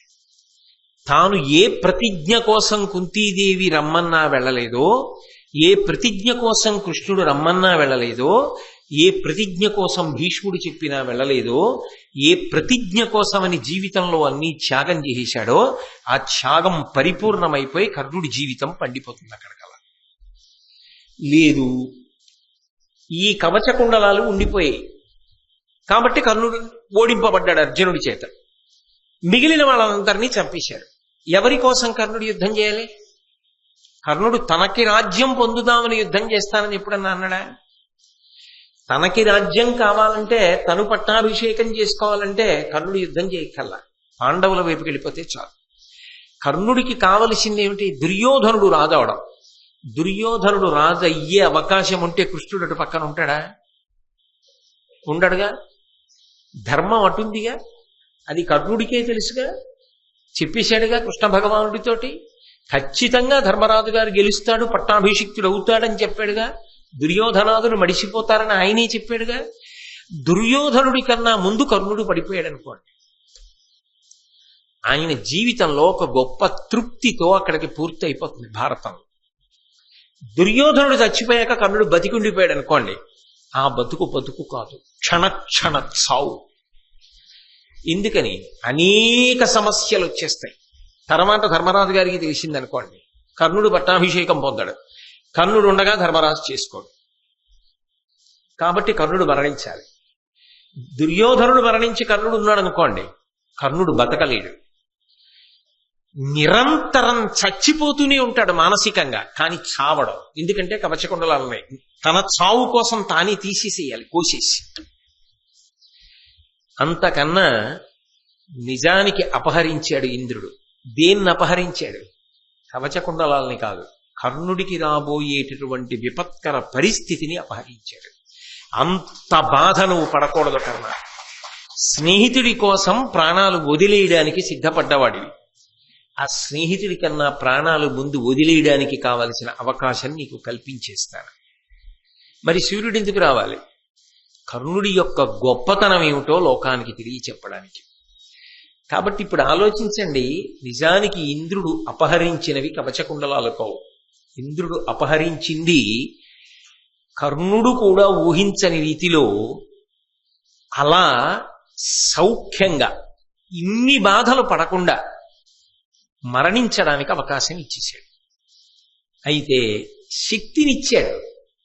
మరి ఈ శక్తి ఒక్కమారు పనిచేస్తుందని వరం ఇచ్చాడు కదా, అది అర్జునుడి మీద వెయ్యగలిగాడా కర్ణుడు? అది ఇంద్రుడు ఎప్పుడో చెప్పాడు. శ్రీమన్నారాయణుడు ఆదుకుని ఉండగా నువ్వు వెయ్యలేవు, నీకు సాధ్యం కాదు. మరి ఎవరి మీద వేశాడు? ఉపయోగించాలి కదా. అసలు ఉపయోగించలేదనుకోండి, మళ్ళీ భారతంలో ఒక పెద్ద ప్రశ్న అవుతుంది.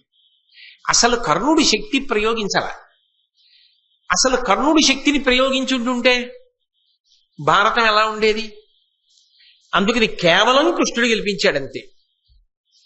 అన్యాయం కదా అంటారా? అనరా? అందుకే యుద్ధంలో ఒక విపత్కర పరిస్థితి ఏర్పడింది. ద్రోణాచార్యుల వారు సర్వసైన్యాధిపత్యంలో ఉండగా ఒక రాత్రి యుద్ధం జరిగింది. ఆ రాత్రి యుద్ధంలో ఇవన్నీ దేవతల యొక్క వ్యూహమే కాబట్టి ఇంద్రుడు ఎందుకు చేశాడో కృష్ణుడికి తెలియకుండా ఉంటుందా? అందుకే యుద్ధం జరుగుతుండగా కృష్ణ పరమాత్మ అకస్మాత్తుగా ఘటోత్కచుడిని పిలిచి, నువ్వు విజృంభించు, రాత్రి యుద్ధం కాబట్టి అన్నాడు. ఆ ఘటోత్కచుడు విజృంభించాడు ఆ రోజున. ఆ విజృంభించడంలో అలంబసుణ్ణి, అలాయుధుణ్ణి, వీళ్ళందరినీ కూడా చంపేశాడు. కర్ణుడి యొక్క రథాన్నంతటినీ కూడా భగ్నం చేసేశాడు. భగ్నం చేసి ఒక భయంకరమైనటువంటి అస్త్రాన్ని కర్ణుడి మీద ప్రయోగిస్తున్నాడు. కర్ణుడు కూడా తెలుసుకున్నాడు, అయిపోయింది, నేను మరణిస్తున్నాను. ఘటోత్కచుడి చేతిలో ఆ రోజున కర్ణుడు మరణించడానికి సిద్ధంగా ఉన్నాడు. కౌరవ సైన్యాలన్నీ కూడా తుత్తునీయలైపోవడానికి సిద్ధంగా ఉన్నాయి. ఇంకింతకన్నా ఆపదే ఉంటుంది. అప్పుడు కూడా కర్ణుడు ప్రయోగించలేదు, అర్జునుడి కోసమే దాచాడు. ఆయన మాత్సర్యం అటువంటిది. సైన్యం చెప్పింది ఆ మాట. అసలు నువ్వుంటే కదా అర్జునుడి మీద వేయడానికి, మేముంటే కదా యుద్ధం జరగడానికి. మేము పోయి నువ్వు పోయాక శక్తి అర్జునుడి మీద ఎప్పుడు వేస్తావు? ముందు వీడిని చంపు, ఆ తర్వాత చూద్దాం. నీ దగ్గరికి మిగిలిన దివ్యాస్త్రాలు లేవా? వాటితో అర్జునుడిని పడకూడదు కానీ ముందు ఇది ఘటోత్కచుడి మీద వేసేయి అన్నారు.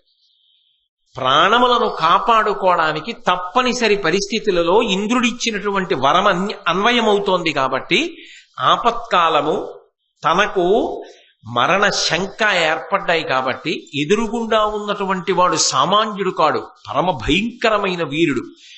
ఒక్క బాణానికి 2 పిట్టలు. ఇటు కర్ణుడి దగ్గర శక్తి పోయింది, అటు ఘటోత్కచుడు పడిపోయాడు. నేను మీకు అనేక పర్యాయాలు భారతంలో ఘటోత్కచుడు శ్రీకృష్ణ పరమాత్మ చెప్పినప్పుడు చెప్పా, ఇవాళ అర్జున ఘటోత్కచుడు మన వైపు యుద్ధం చేశాడు కానీ అతను సహజముగా ధర్మమునకు వ్యతిరేకి. కాబట్టి ఇవాళ కాకపోతే రేపైనా ధర్మ వ్యతిరేకమైన పనులు చేస్తాడు. అప్పుడు ధర్మ సంస్థాపనార్థం వచ్చిన వాణ్ణి కాబట్టి నేను ఘటోత్కచుడిని చంపాలి. ఆ పరిస్థితి రాకుండా ఈ శక్తి ఆయుధాన్ని ఘటోత్కచుడి మీద ఆ కర్ణుడితో వేయించేసి ఇటు నిన్ను కాపాడుకున్నాను. శక్తి కర్ణుడి దగ్గర జారిపోయింది, ఘటోత్కచుడు పడిపోయాడు. అందుకు నృత్యం చేశారు రథం మీదని చెప్పాడు కృష్ణుడు. ఇది దేవతా వ్యూహము అన్న విషయం స్పష్టంగా అర్థమవుతోందా, అర్థం అవ్వట్లేదా? అర్థమైనప్పుడు ఒక రకంగా చెప్పాలి అంటే కర్ణుడి దగ్గర కవచకుండలాలు తీసేసుకోవడం వల్ల కర్ణుడికి ఒరిగిపోయినటువంటి బాధ నిజానికి ఏమీ లేదు. కవచకుండలాలు ఉన్నప్పుడు ఆయన అర్జునుణ్ణి ఓడించాడండి, కవచకుండలాలు లేక చచ్చిపోయాడండి అన్నాడు అనుకోండి. అరే రే, ఇంద్రుడు ఎంత పని చేశాడు రా అన్నాడు. కవచకుండలాలు తీసేసుకుంటే అర్జునుడు కొత్తగా గెలిచాడా? ఉంటే ఓడిపోయాడా? ఉన్నా గెలిచాడుగా. కానీ మీరు కర్ణుడి వైపు నుంచి ఆలోచించండి. ఇందాక చెప్పానే, భారత యుద్ధంలో కర్ణుడు మిగిలిపోయి మిగిలిన వాళ్ళందరూ చచ్చిపోయారు అనుకోండి, అప్పుడు పెద్ద బరువు అయిపోతాడు. అందరికీ బరువే. కుంతి మాత్రం తట్టుకోగలరా? కృష్ణుడు తట్టుకోగలరా? పాండవులు తట్టుకోగలరా? కానీ ఎవరో తెలిసిపోతుంది కదా. ఏం చేస్తాడు ఒక్కడు ఉండి? తనని నమ్ముకుని ఇంతకాలం పెంచి పెద్ద చేసి ఇంత స్థానం ఇచ్చాడని వాపోయాడు కదా దుర్యోధనుడు. తొడలు విరిగి పడిపోయి, కర్ణ నిన్ను నమ్ముకుని వచ్చాను యుద్ధానికి, నువ్వు బ్రతికున్నావు, నేను వెళ్ళిపోతున్నాను కర్ణ అని ఒక్క మాట అన్నాడు అనుకోండి, వెంటనే చచ్చిపోవాలని కర్ణుడికి కూడా అనిపిస్తుందా, అనిపించదా? కానీ ఆ కవచకుండలములు ఉన్న కారణం చేత మరణించాడు. అప్పుడు ఆయన బ్రతికున్న ఆయనకి ఎంత బాధ. అందుకే వెళ్ళిపోవడంలోనే ఆయనకి హాయి ఉంది, సుఖం ఉంది. అందుకే వెళ్ళిపోవడానికి మార్గాన్ని సుగమం చేశాడు ఇంద్రుడు.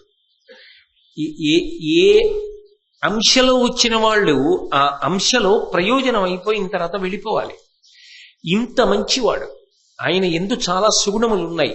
ఉన్నప్పుడు ఆయన అంత బాధపడవలసిన అవసరాన్ని కల్పించుకోవడం. నిజంగా చెప్పాలంటే కర్ణుడు పరమనీచుడు సహజంగా కూడా అనుకోండి. కవచకుండలాలు తీసుకోకుండా ఉంటే చాలు. కవచకుండలాలు తీసుకోలేదనుకోండి, కర్ణుడి బాధ నేను ఈ మాటలు చెప్పక్కర్లేదు, మీరు ఊహించండి. కర్ణుడి మీద నిజంగా అభిమానం, కర్ణుడికి ఉన్నటువంటి మంచితనాన్ని ఆలోచించినప్పుడు మీరైనా నేనైనా ఏమంటాం? దుర్యోధనుడు వెళ్ళిపోకముందు కర్ణుడు వెళ్ళిపోతేనే ఆయన ఒక తృప్తితో వెళ్ళిపోతాడండి అంటాం. నేను చెయ్యగలిగినంత చేసి మిత్రమా వెళ్ళిపోతున్నానంటాడు. దుర్యోధనుడు వెళ్ళిపోయాక వెళ్ళవలసి వస్తే, దుర్యోధనుడు వెళ్ళిపోయాక కవచకుండలాలు తీసుకుంటే ఏమిటి ఉపయోగం? ఆయనకి శారీరకమైన మరణం కన్నా ఆయన పొందిన మానసికమైన బడబాగ్ని పెద్దది. అందుకే నిజానికి ఇంద్రుడు ఉపకారం చేశాడు, ఆయన కీర్తిని లోకానికి చాటాడు. కర్ణుడి కథ కర్ణుడి వరకు దుఃఖాంతం కాకుండా సుఖాంతం అయ్యేటట్టుగా చూశాడు. దానివల్ల కర్ణుడు పడిపోవడానికి అవకాశం వచ్చింది, మరణించడానికి అవకాశం వచ్చింది. ఏది ఎలా అన్వయం చేసి చెప్పినప్పటికీ అపహరణం అన్న మాట దేనిని ఉద్దేశించి చెప్పినది అంటే ఆయనకున్నటువంటి రక్షణ తీసి ఆయన మృత్యువునందు ఒదిగిపోయి సంతోషపడడానికి కావలసినటువంటి అనుగ్రహాన్ని ఇచ్చాడు. నిజానికి కర్ణుడు పొందవలసిన దుఃఖాన్ని తీసేశాడు. ఆపదామపహర్తారం దాతారం సర్వసంపదాం లోకాభిరామం శ్రీరామం భూయో భూయో నమామ్యహం అంటామే, అలా పనిచేశాడు ఇంద్రుడు కూడా ఇక్కడ. కాబట్టి అక్కడ ఇది కర్ణుడికి మేలే, అందుకని అపహరణం అన్న మాట వాడవలసి వచ్చింది అన్న విషయాన్ని చాలా జాగ్రత్తగా పరిశీలించినప్పుడు మనకి అర్థమవుతుంది. అందుకని ఆ విధంగా కవచకుండలాల్ని మహానుభావుడు పోగొట్టుకున్నాడు. దానితో పాటుగా శక్తి అస్త్రాన్ని పట్టుకెళ్లి ఘటోత్కచుడి మీద వేశాడు. దేవతలు ఇచ్చినది దేనికి పనికొచ్చిందంటే దేవకార్యానికే పనికొచ్చింది. ఇవాళ పాండవుల పక్షాన పనిచేసినా రేపు జయం వచ్చిన తరువాత మళ్ళీ అధర్మం వైపు పనిచేసేటటువంటి ఘటోత్కచ మరణానికి పనికొచ్చింది ఆ శక్తి. దేవేంద్రుడు వేసినా ఎలాంటి వాళ్ళ మీద వేస్తాడు? ధర్మ వ్యతిరేకుల మీద వేస్తాడు. ఇప్పుడు కర్ణుడు వేసిన ఎవరి మీద వేశాడు? ఒక రకంగా చెప్పాలి అంటే తర్వాత ధర్మ విరోధానికి పనికొచ్చేవాడి మీద వేశాడు. అంటే నిజానికి ఇప్పుడు కర్ణుడు ఎవరి పని చేసి పెట్టాడు? కృష్ణుడి పని చేసి పెట్టాడు. కృష్ణుడి చేతి పనిముట్టయ్యాడు. అయిన కారణానికి కృష్ణుడికి కూడా తెలిసి చేసినా తెలియక చేసినా పరాత్పరుడు ప్రీతి వహిస్తాడు. కథంచిదుపకారేణ కృతేనైకేన తుష్యతి నస్మరత్యపకారాణం శతమప్యాత్మవత్తయ అంటారు రామాయణంలో. తెలిసి కాని తెలియక కాని ఒక్క పని చేసినా పరమాత్మ సంతోషిస్తాడు. ఆవు దూడ గుళ్ళో దూరిందని దూడని పట్టుకోవడానికి గుళ్ళోకి వెడితే దూడ గుడి చుట్టూ తిరిగి బయటికి పరిగెత్తితే వీడు గుడి చుట్టూ తిరిగి బయటికి పరిగెడితే దూడను పట్టుకోవడానికి పరిగెత్తినా వీడి ఖాతాలో మాత్రం ప్రదక్షిణ ఫలితం వేసినట్టు. భగవంతుడికి తెలిసి ఉపకారం చేసినా తెలియక ఉపకారం చేసినా భగవద్ అనుగ్రహం మాత్రం ప్రసరిస్తుంది. ఇలా ఉపయోగపడాలి కర్ణుడు. అందుకని నిజానికి కర్ణుడు భగవత్ సంబంధమైన కార్యమును నెరవేర్చాడు. పాండవుల వైపు ఉండి ఏం చెయ్యాలో అది నిజానికి పాండవులు కూడా చెయ్యలేరు, ఎందుకంటే కొడుకు అవుతాడు ఘటోత్కచుడు. కానీ పాండవుల వైపు ఉండి కృష్ణుడికి చెయ్యలేని మేలు శత్రుపక్షంలో ఉండి కృష్ణుడికి చేశాడు కర్ణుడు. అది కర్ణుడి జీవితంలో ఒక పెద్ద మెరుపు. తెలిసి చేశాడా తెలియక చేశాడా వదిలేయండి, అంతిమంగా ఫలితం మాత్రం అంతే. అందుకే అదొక మహాద్భుతమైన ఘట్టం. ఏది ఏమైనప్పటికీ చరిత్రలో అసలు సహజ కవచ కుండలములతో పుట్టిన మహావీరుడు లేడు. సహజ కవచ కుండలములతో పుట్టినప్పటికీ ఎవరో అడిగారని నేను వ్రతభంగం చెయ్యను అని చెప్పి కత్తితో కోసి తీసి ఇచ్చినవాడు లేడు. అటువంటి అద్భుతమైన కీర్తి మహాభారతం మొత్తం మీద పొందిన మహానుభావుడు కర్ణుడు ఒక్కడే. ఆ విధంగా కర్ణుడు కవచకుండలములను పోగొట్టుకోవడం అనేటటువంటిది జరిగింది. తరువాత ఒకానొక సమయమునందు కర్ణుడు దివ్యాస్త్రములను అనేక సంపాదించాలనేటటువంటి గొప్ప తాపత్రయాన్ని పొందుతూ ఉండేవాడు. అదంతా మహాభారత యుద్ధానికి ఆయన రావడానికి పూర్వం జరిగిన విషయం. ఎందుకనంటే అసలు మహాభారత యుద్ధం ఎప్పుడో వస్తుంది చూడండి. సంవత్సరాంతంలో ఎప్పుడో పరీక్షలు వస్తాయి. కానీ సంవత్సరాంతంలో వచ్చే పరీక్ష సంవత్సరాంతంలో చదువుతారా మొదటి నుంచి చదువుతారా? మొదటి నుంచి చదువుతారు. అలాగే కర్ణుడు కూడా చాలా జాగ్రత్త పడ్డాడు. ఖచ్చితంగా యుద్ధం జరిగి తీరుతుంది. అందుకే కదా కౌరవ పాండవుల మధ్య ఎన్నడూ పొత్తు కుదరకుండా ప్రయత్నం చేశాడు. అలా చేసి దేవకార్యాన్ని చేసిన వాళ్లలో నిజానికి కర్ణుడు ఒకడు. దేవకార్యం వాళ్ళిద్దరి మధ్య నిజానికి పొత్తు కుదిరితే ధర్మ సంస్థాపన ఎలా నడుస్తుంది? నడవదు. దేవతల యొక్క అంశలో వచ్చినప్పటికీ సూర్యుని యొక్క అనుగ్రహాన్ని పొందినవాడై వచ్చినప్పటికీ కూడా దేవకార్య సాధన యందు పనిముట్టయ్యాడు కౌరవుల వైపు ఉండి. దాని విచిత్రం. అటువంటి వాడు అర్జునుడి మీద నేను యుద్ధం చెయ్యాల్సి వస్తుంది. ఆ యుద్ధం ఉందే, అందులో నేను ఓడిపోవడానికి వీల్లేదు, ఖచ్చితంగా గెలిచి తీరవలసిందే. అందుకే భీముణ్ణి దృష్టిలో పెట్టుకుని దుర్యోధనుడు నిరంతర సాధన చేశాడు. అర్జునుణ్ణి దృష్టిలో పెట్టుకుని కర్ణుడు నిరంతర సాధన చేశాడు. ఇంత సాధన చేసినా ఆయన యొక్క సాధనలో ఏ లోపం లేకపోయినా, ఆయన ఎంత కష్టపడ్డా, నిజానికి ఆయన ఉత్తమ ఫలితాన్ని పొందడానికి ఎంత శ్రమ పడాలో అంత శ్రమని పొందినా చిట్ట చివరికి వచ్చేటప్పటికి మాత్రం ఆ పొందవలసిన ఫలితం ఆయన చెయ్యి జారిపోతుంది. అది కర్ణుడి జీవితంలో ఉన్నటువంటి గొప్ప దురదృష్టం. అలాగే ఒకప్పుడు ద్రోణాచార్యుల వారు ఏకాంతంలో ఉన్నప్పుడు ఆయన దగ్గరికి వెళ్ళాడు. వెళ్ళి ద్రోణాచార్యుల వారిని అభ్యర్థించాడు. అయ్యా, మీరు నాకు బ్రహ్మాస్త్రాన్ని ఉపదేశం చెయ్యండి అని అడిగాడు. మీకు శిష్యులందరూ సమానమే కదా, నాకు బ్రహ్మాస్త్రం నేర్చుకోవాలి అని చాలా పట్టుదల ఉంది. దానికి తగినటువంటి కృషి ఉన్నవాడను, సాధనాబలం ఉన్నవాడను, కాబట్టి నాకు ఆ బ్రహ్మాస్త్రాన్ని ఉపదేశం చేయండి అని అడిగాడు. అస్త్రములు ఉపదేశం చేస్తే పనిచేస్తాయి తప్ప మామూలుగా పనిచేయవు. శస్త్రము అంటే చేతిలో పట్టుకున్న బల్లెం, కత్తి యువతలవాడి యొక్క శారీరక బలాన్ని బట్టి పనిచేస్తాయి. అస్త్రము మంత్రమును అభిమంత్రిస్తే శక్తిని పొందుతుంది. బ్రహ్మాస్త్రము జగత్ప్రళయమును సృష్టించగలిగినటువంటి అస్త్రం. బ్రహ్మాస్త్రం ఎరిగిన వాడు అంటే ఒక గౌరవం యుద్ధంలో. అటువంటి బ్రహ్మాస్త్రాన్ని నాకు ఉపదేశం చెయ్యండి అని చెప్పి వెళ్ళాడు. ఎందుకని అంటే, నాకు కూడా అర్జునుడితో సమానుణ్ణి కావాలని ఉన్నది అని ద్రోణుడితో చెప్పాడు. ఎక్కడా కాపక్ష్యం లేదు, ఉన్న మాట ఉన్నట్టు చెప్పాడు. నాకు అర్జునుడితో సమానుణ్ణి కావాలని ఉంది. కానీ ఒకటి గుర్తుపెట్టుకోండి, అర్జునుడితో సమానుడైతే ఎవరితో యుద్ధం చేస్తాడు? అర్జునుడితోనే యుద్ధం చేస్తాడు. అర్జునుడు గెలిస్తే ఎవరు గెలిచినట్టు? ధర్మం గెలిచినట్టు. అర్జునుడు ఓడిపోతే ధర్మం ఓడిపోయినట్టు. ఎలా చెప్తారు? కృష్ణుడు అర్జునుడి వైపు ఉన్నాడు కనుక, భగవంతుడు కృష్ణుడి వెనక అర్జునుడి వెనక ఉన్నాడు. పైగా వాళ్ళిద్దరూ నరనారాయణులు. వాళ్ళ అవతార ప్రయోజనమే ధర్మ సంస్థాపనం. కాబట్టి ద్రోణుడు కర్ణుడి వంక తిరిగి అన్నాడు, వ్రత సమన్విత భూసురవర్యుడుండే, నిరుపమాన తప పుణ్య నృపతియుండే, కాని అన్యులు బ్రహ్మాస్త్రదానమునకు పాత్రములుగారు, నీకు నీ బాడి కాదు. కర్ణ, బ్రహ్మాస్త్రాన్ని నేను ఇద్దరికే ఇస్తాను. ఒకటి, అనేకమైనటువంటి వ్రత నియమములను పాటించేటటువంటి బ్రాహ్మణుడికి ఇస్తాను. రెండు, పోల్చడానికి వీలు లేనటువంటి అపారమైనటువంటి తపస్సు వలన కలిగినటువంటి పుణ్యమును పొందినటువంటి మహారాజుకి ఇస్తాను. ఇంకెవ్వరికి ఇవ్వను. కాబట్టి నీకు ఇవ్వడం సాధ్యం కాదు, నీకు ఇవ్వను. మహానుభావుడు కర్ణుడు నిజానికి ఏమనలేదు, వాదన చేయలేదు, గురువుగారిని ధిక్కరించలేదు. అంత తాపత్రయం ఉంది. కర్ణుడి జీవితంలో వచ్చినటువంటి పెద్ద ఇబ్బంది అదే. ఆయన నిజానికి గొప్ప పరిశ్రమ చెయ్యగలిగిన వాడు. ఆయన అర్హుడు పొందడానికి. ఆయన కుంతీదేవి కొడుకు, ధర్మం రీత్యా పాండురాజు గారి పెద్ద కొడుకు. పోను అది కూడా పక్కన పెట్టేసేయండి.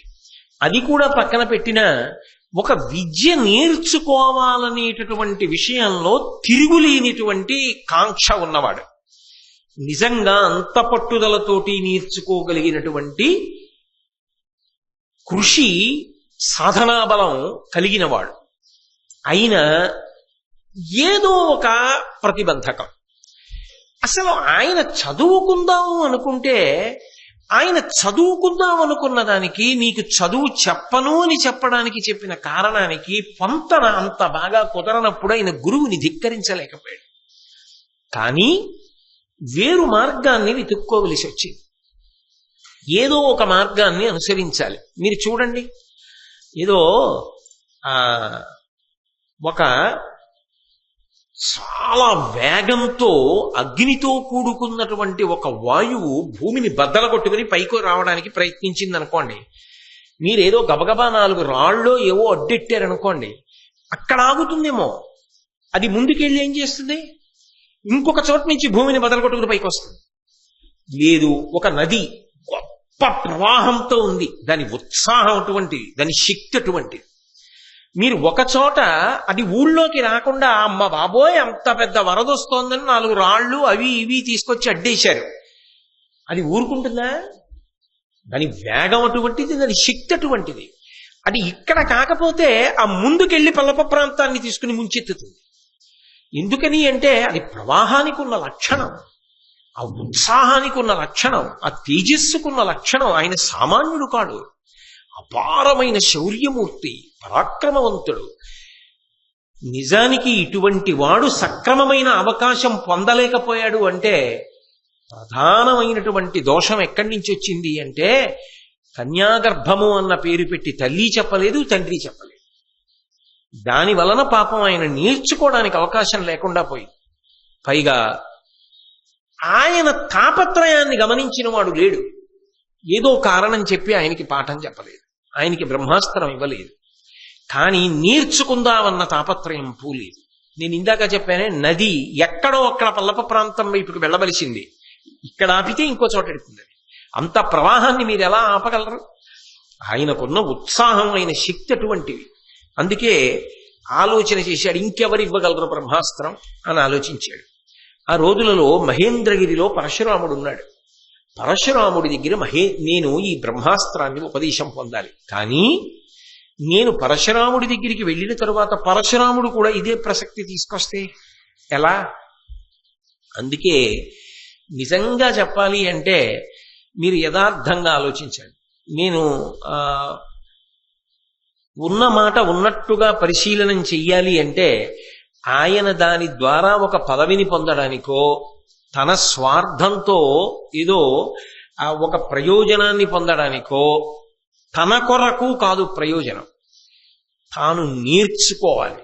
అది సహజముగా ఆయనలో ఉన్నటువంటి పెద్ద కాంక్ష.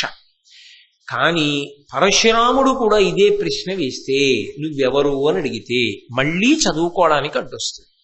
గురు శుశ్రూష చేసి అస్త్రబలం పొందలేను అని అబద్ధమాడాడు.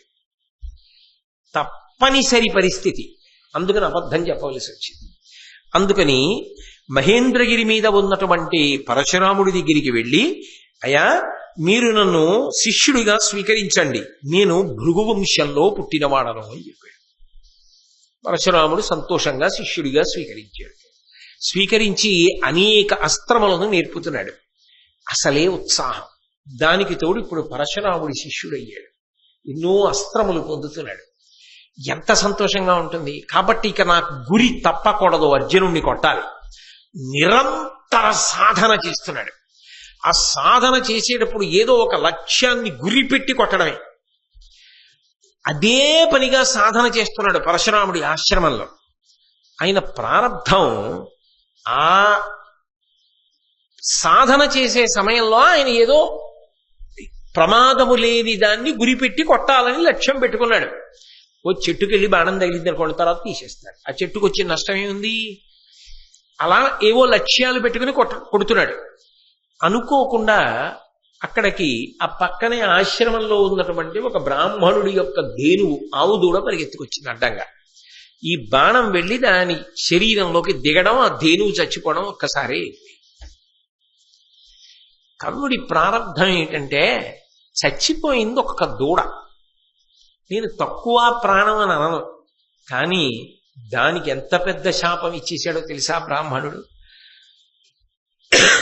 నువ్వు ఎవరినో మనసులో పెట్టుకుని ఇంత ఘోరమైన సాధన చేస్తున్నావు, అదే పనిగా బాణములు వేస్తున్నావు. ఎవరినో దృష్టిలో పెట్టుకుని నువ్వు చేసిన సాధనలో నువ్వు సరిగా చూడకపోవడం వల్ల నా ధేనువు చచ్చిపోయింది. కాబట్టి నిజంగా నువ్వు ఎవరితో యుద్ధం చెయ్యాలనుకుంటున్నావో వాడితో యుద్ధం వచ్చినప్పుడు నీ రథచక్రం భూమిలో దిగిపోతుంది, పైకి లేవదు. ఇంకేం యుద్ధం? ఇంకా దేనికి చేస్తాడా యుద్ధం? అంటే ఆయన ఎంత బలాన్ని పొందుదాం అనుకుంటున్నాడో అంత బలం క్షీణించిపోతోంది, రెట్టింపు. ఒక పక్క నుంచి పొందుతున్నది వేరొక పక్క నుంచి జారిపోతోంది. ఇక ఆయన ఎలాగా శౌర్యవంతుడు, అర్జునుడికి సాటైనటువంటి విలుకాడు కాగలడు? ఓన్లే రథచక్రం దిగిపోతే దిగిపోయింది.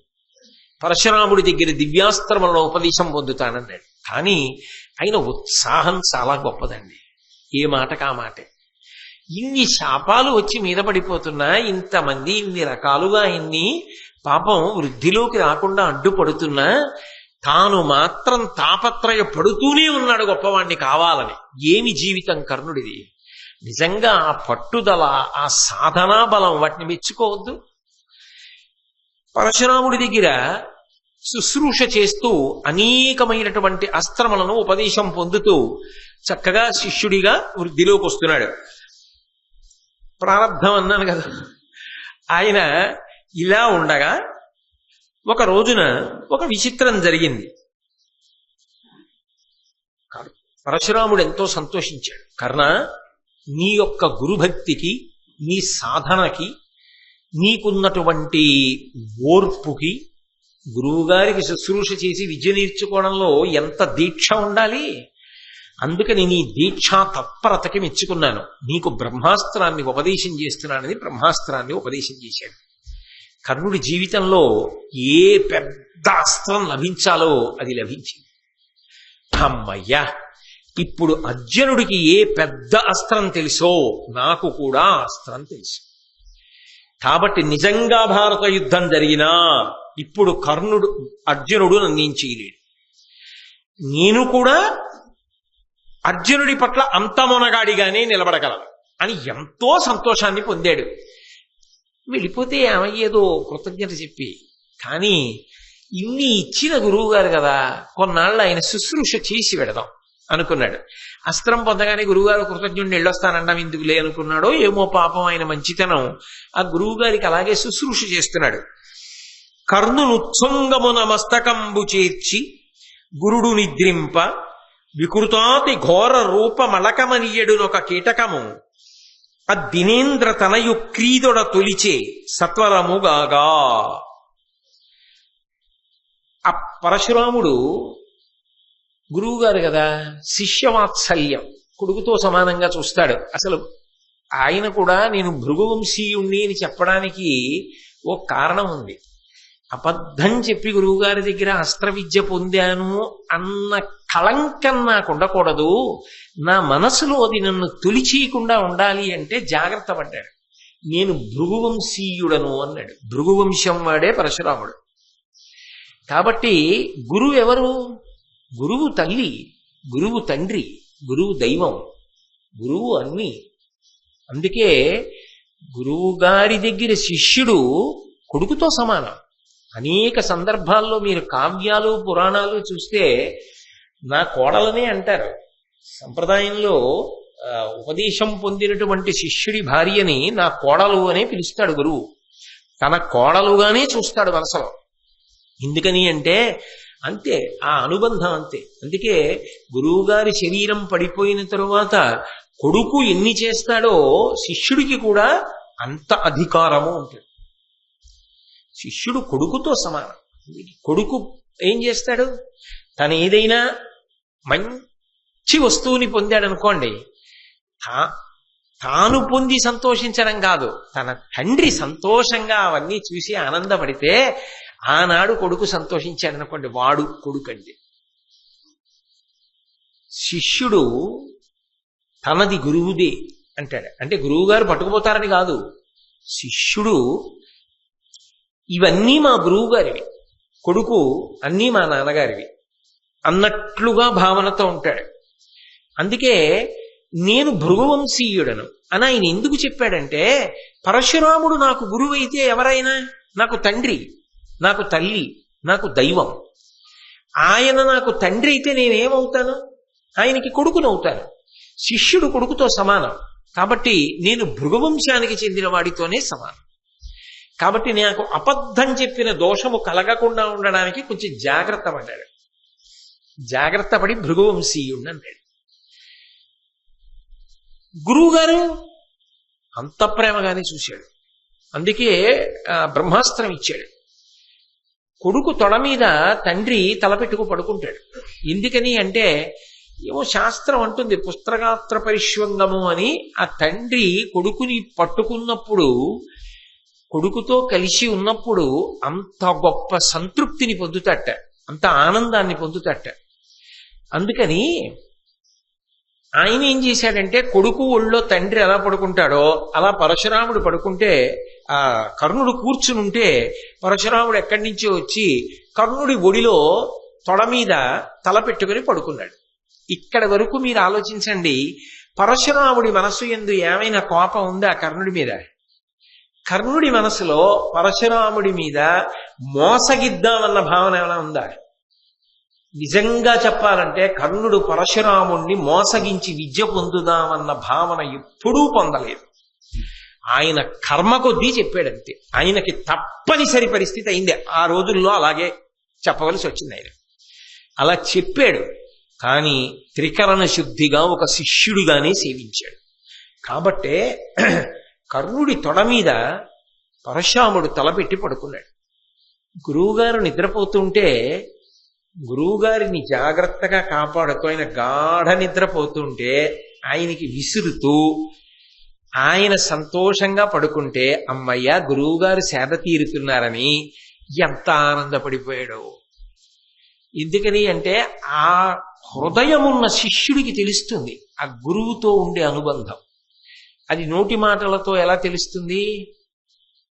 ఏదో ఆ మానస సంచరరి బ్రహ్మణి మానస సంచరరి అంటారే సదాశివ బ్రహ్మేంద్రులు. నేను ఒకసారి చూశా, కామకోటి పీఠంలో చంద్రశేఖరేంద్ర సరస్వతి మహాస్వామి వారి ఆరాధన ఉత్సవం జరుగుతోంది. అంటే వారు శరీరం విడిచిపెట్టిన రోజున చేస్తారు, వారు బ్రహ్మీభూతులైన రోజున. నేను ఆ రోజు పొద్దుటికి కంచి చేరి గబగబా స్నానం అవి చేసి గబగబా వెళ్ళాను. పాపం నేను వెళ్ళడం చూసి సంతోషించి జయేంద్ర సరస్వతి స్వామి వారు ఇలారా వచ్చి కూర్చో అన్నారు. అంటే నేను వెళ్ళి ఆయన ఎదురుగుండా కూర్చున్నాను. సంగీత విద్వాంసులందరూ కూడా వచ్చి ఆ రోజున కచేరీలు చేస్తారు. వాళ్ళు ఏమి తాంబూలం అవి కూడా అడగరు, వచ్చి గురువు గారి మీద కీర్తనలు చేస్తారు.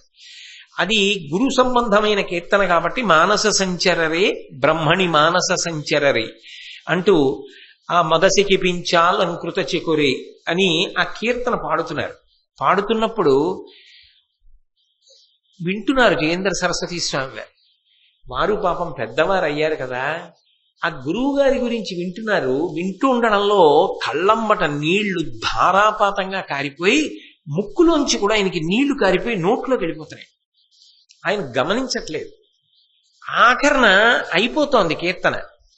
అయిపోతుండగా ఆయన అలా ఎర్రగా అయిపోయి ఏడి చేస్తున్నారు ఆ గురువు గారిని తలుచుకుని.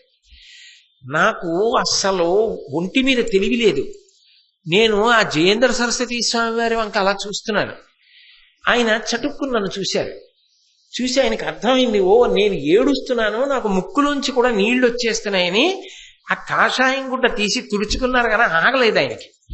ఆగలేక ఏడుపు వచ్చేస్తుంటే ఇలా బృందావనం వంక చూపించి, వాళ్ళ గురువు గారి బృందావనం కదా, ఆ గురువు గారి బృందావనం చూపించి అని ఇలా కొట్టుకుని మా గురువు అని ఏడిచేశారు. అలాగా ఆనంద తన్మయత్వం. ఎర్ర జాపండులో అయిపోయారు మనిషి. ఆ రోజున ఊగిపోయారంతే. నేను హడిలిపోయాను, ఏమిటిరా అని. ఆ శిష్యుడికి గురుభక్తి ఉన్నవాడి పరిస్థితి అలా ఉంటుంది. మహానుభావుడు కర్ణుడు ఎంత ఆనందపడిపోయాడో. లేకపోతే అస్త్రం పుచ్చుకున్నవాడు వెళ్ళిపోవద్దండి. గురువు గారు నా తొడ మీద తలపెట్టి పడుకున్నారు. ఆయన మహానుభావుడు.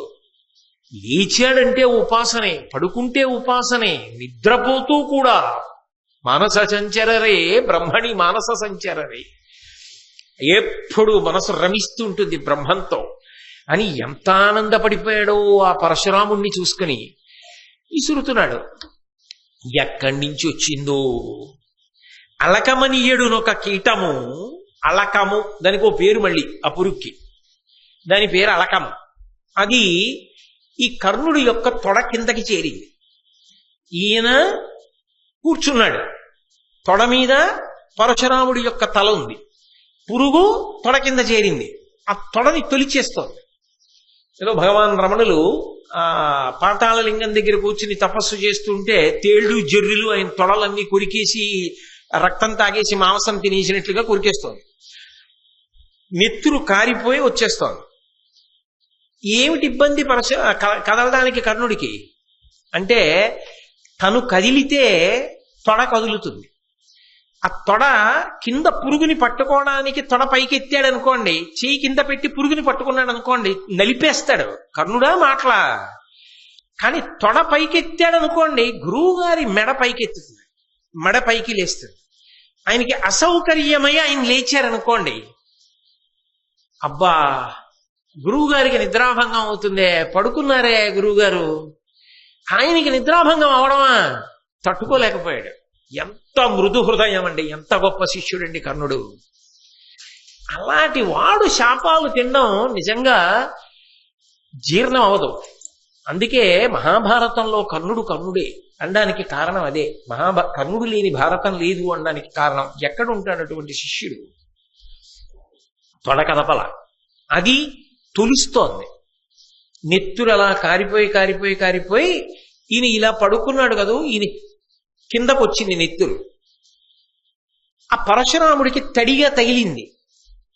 ఏమిటి ఏదో తడిగా తగిలిందా ఆయనకి తెలివచ్చి లేచి చూశాడు, నెత్తురు కారుతోంది తొడ కింద నుంచి. అది ఆయనకి అంతటికి అంటుకుంది. ఆయన తెల్లబోయాడు. కర్ణుడిని అడగలేదు, ఏమిట్రా అబ్బాయి, ఏమిటి అలా నీ తొడలోంచి నెత్తురుస్తోంది అని కర్ణుడిని అడగలేదు పరశురాముడు. ఈ దిక్కుమాలిన పురుగు ఏం చేసిందంటే, ఈ అలకము ఒక రాక్షస రూపాన్ని పొంది ఎదురుగుండా వచ్చి నిలబడి అయ్యా నా పేరు గ్రస్తుడు, నేను ఒక రాక్షసుణ్ణి, నేను ఒకప్పుడు భృగు మహర్షి యొక్క భార్యని అపహరించాను, ఆయనకి కోపం వచ్చి శపించాడు, నువ్వు కీటమవుతావు అన్నాడు. నేను అప్పుడు బుద్ధొచ్చి ఆయన కాళ్ళ మీద పడి నాకు శాప విమోచనం ఇప్పుడని అడిగాను.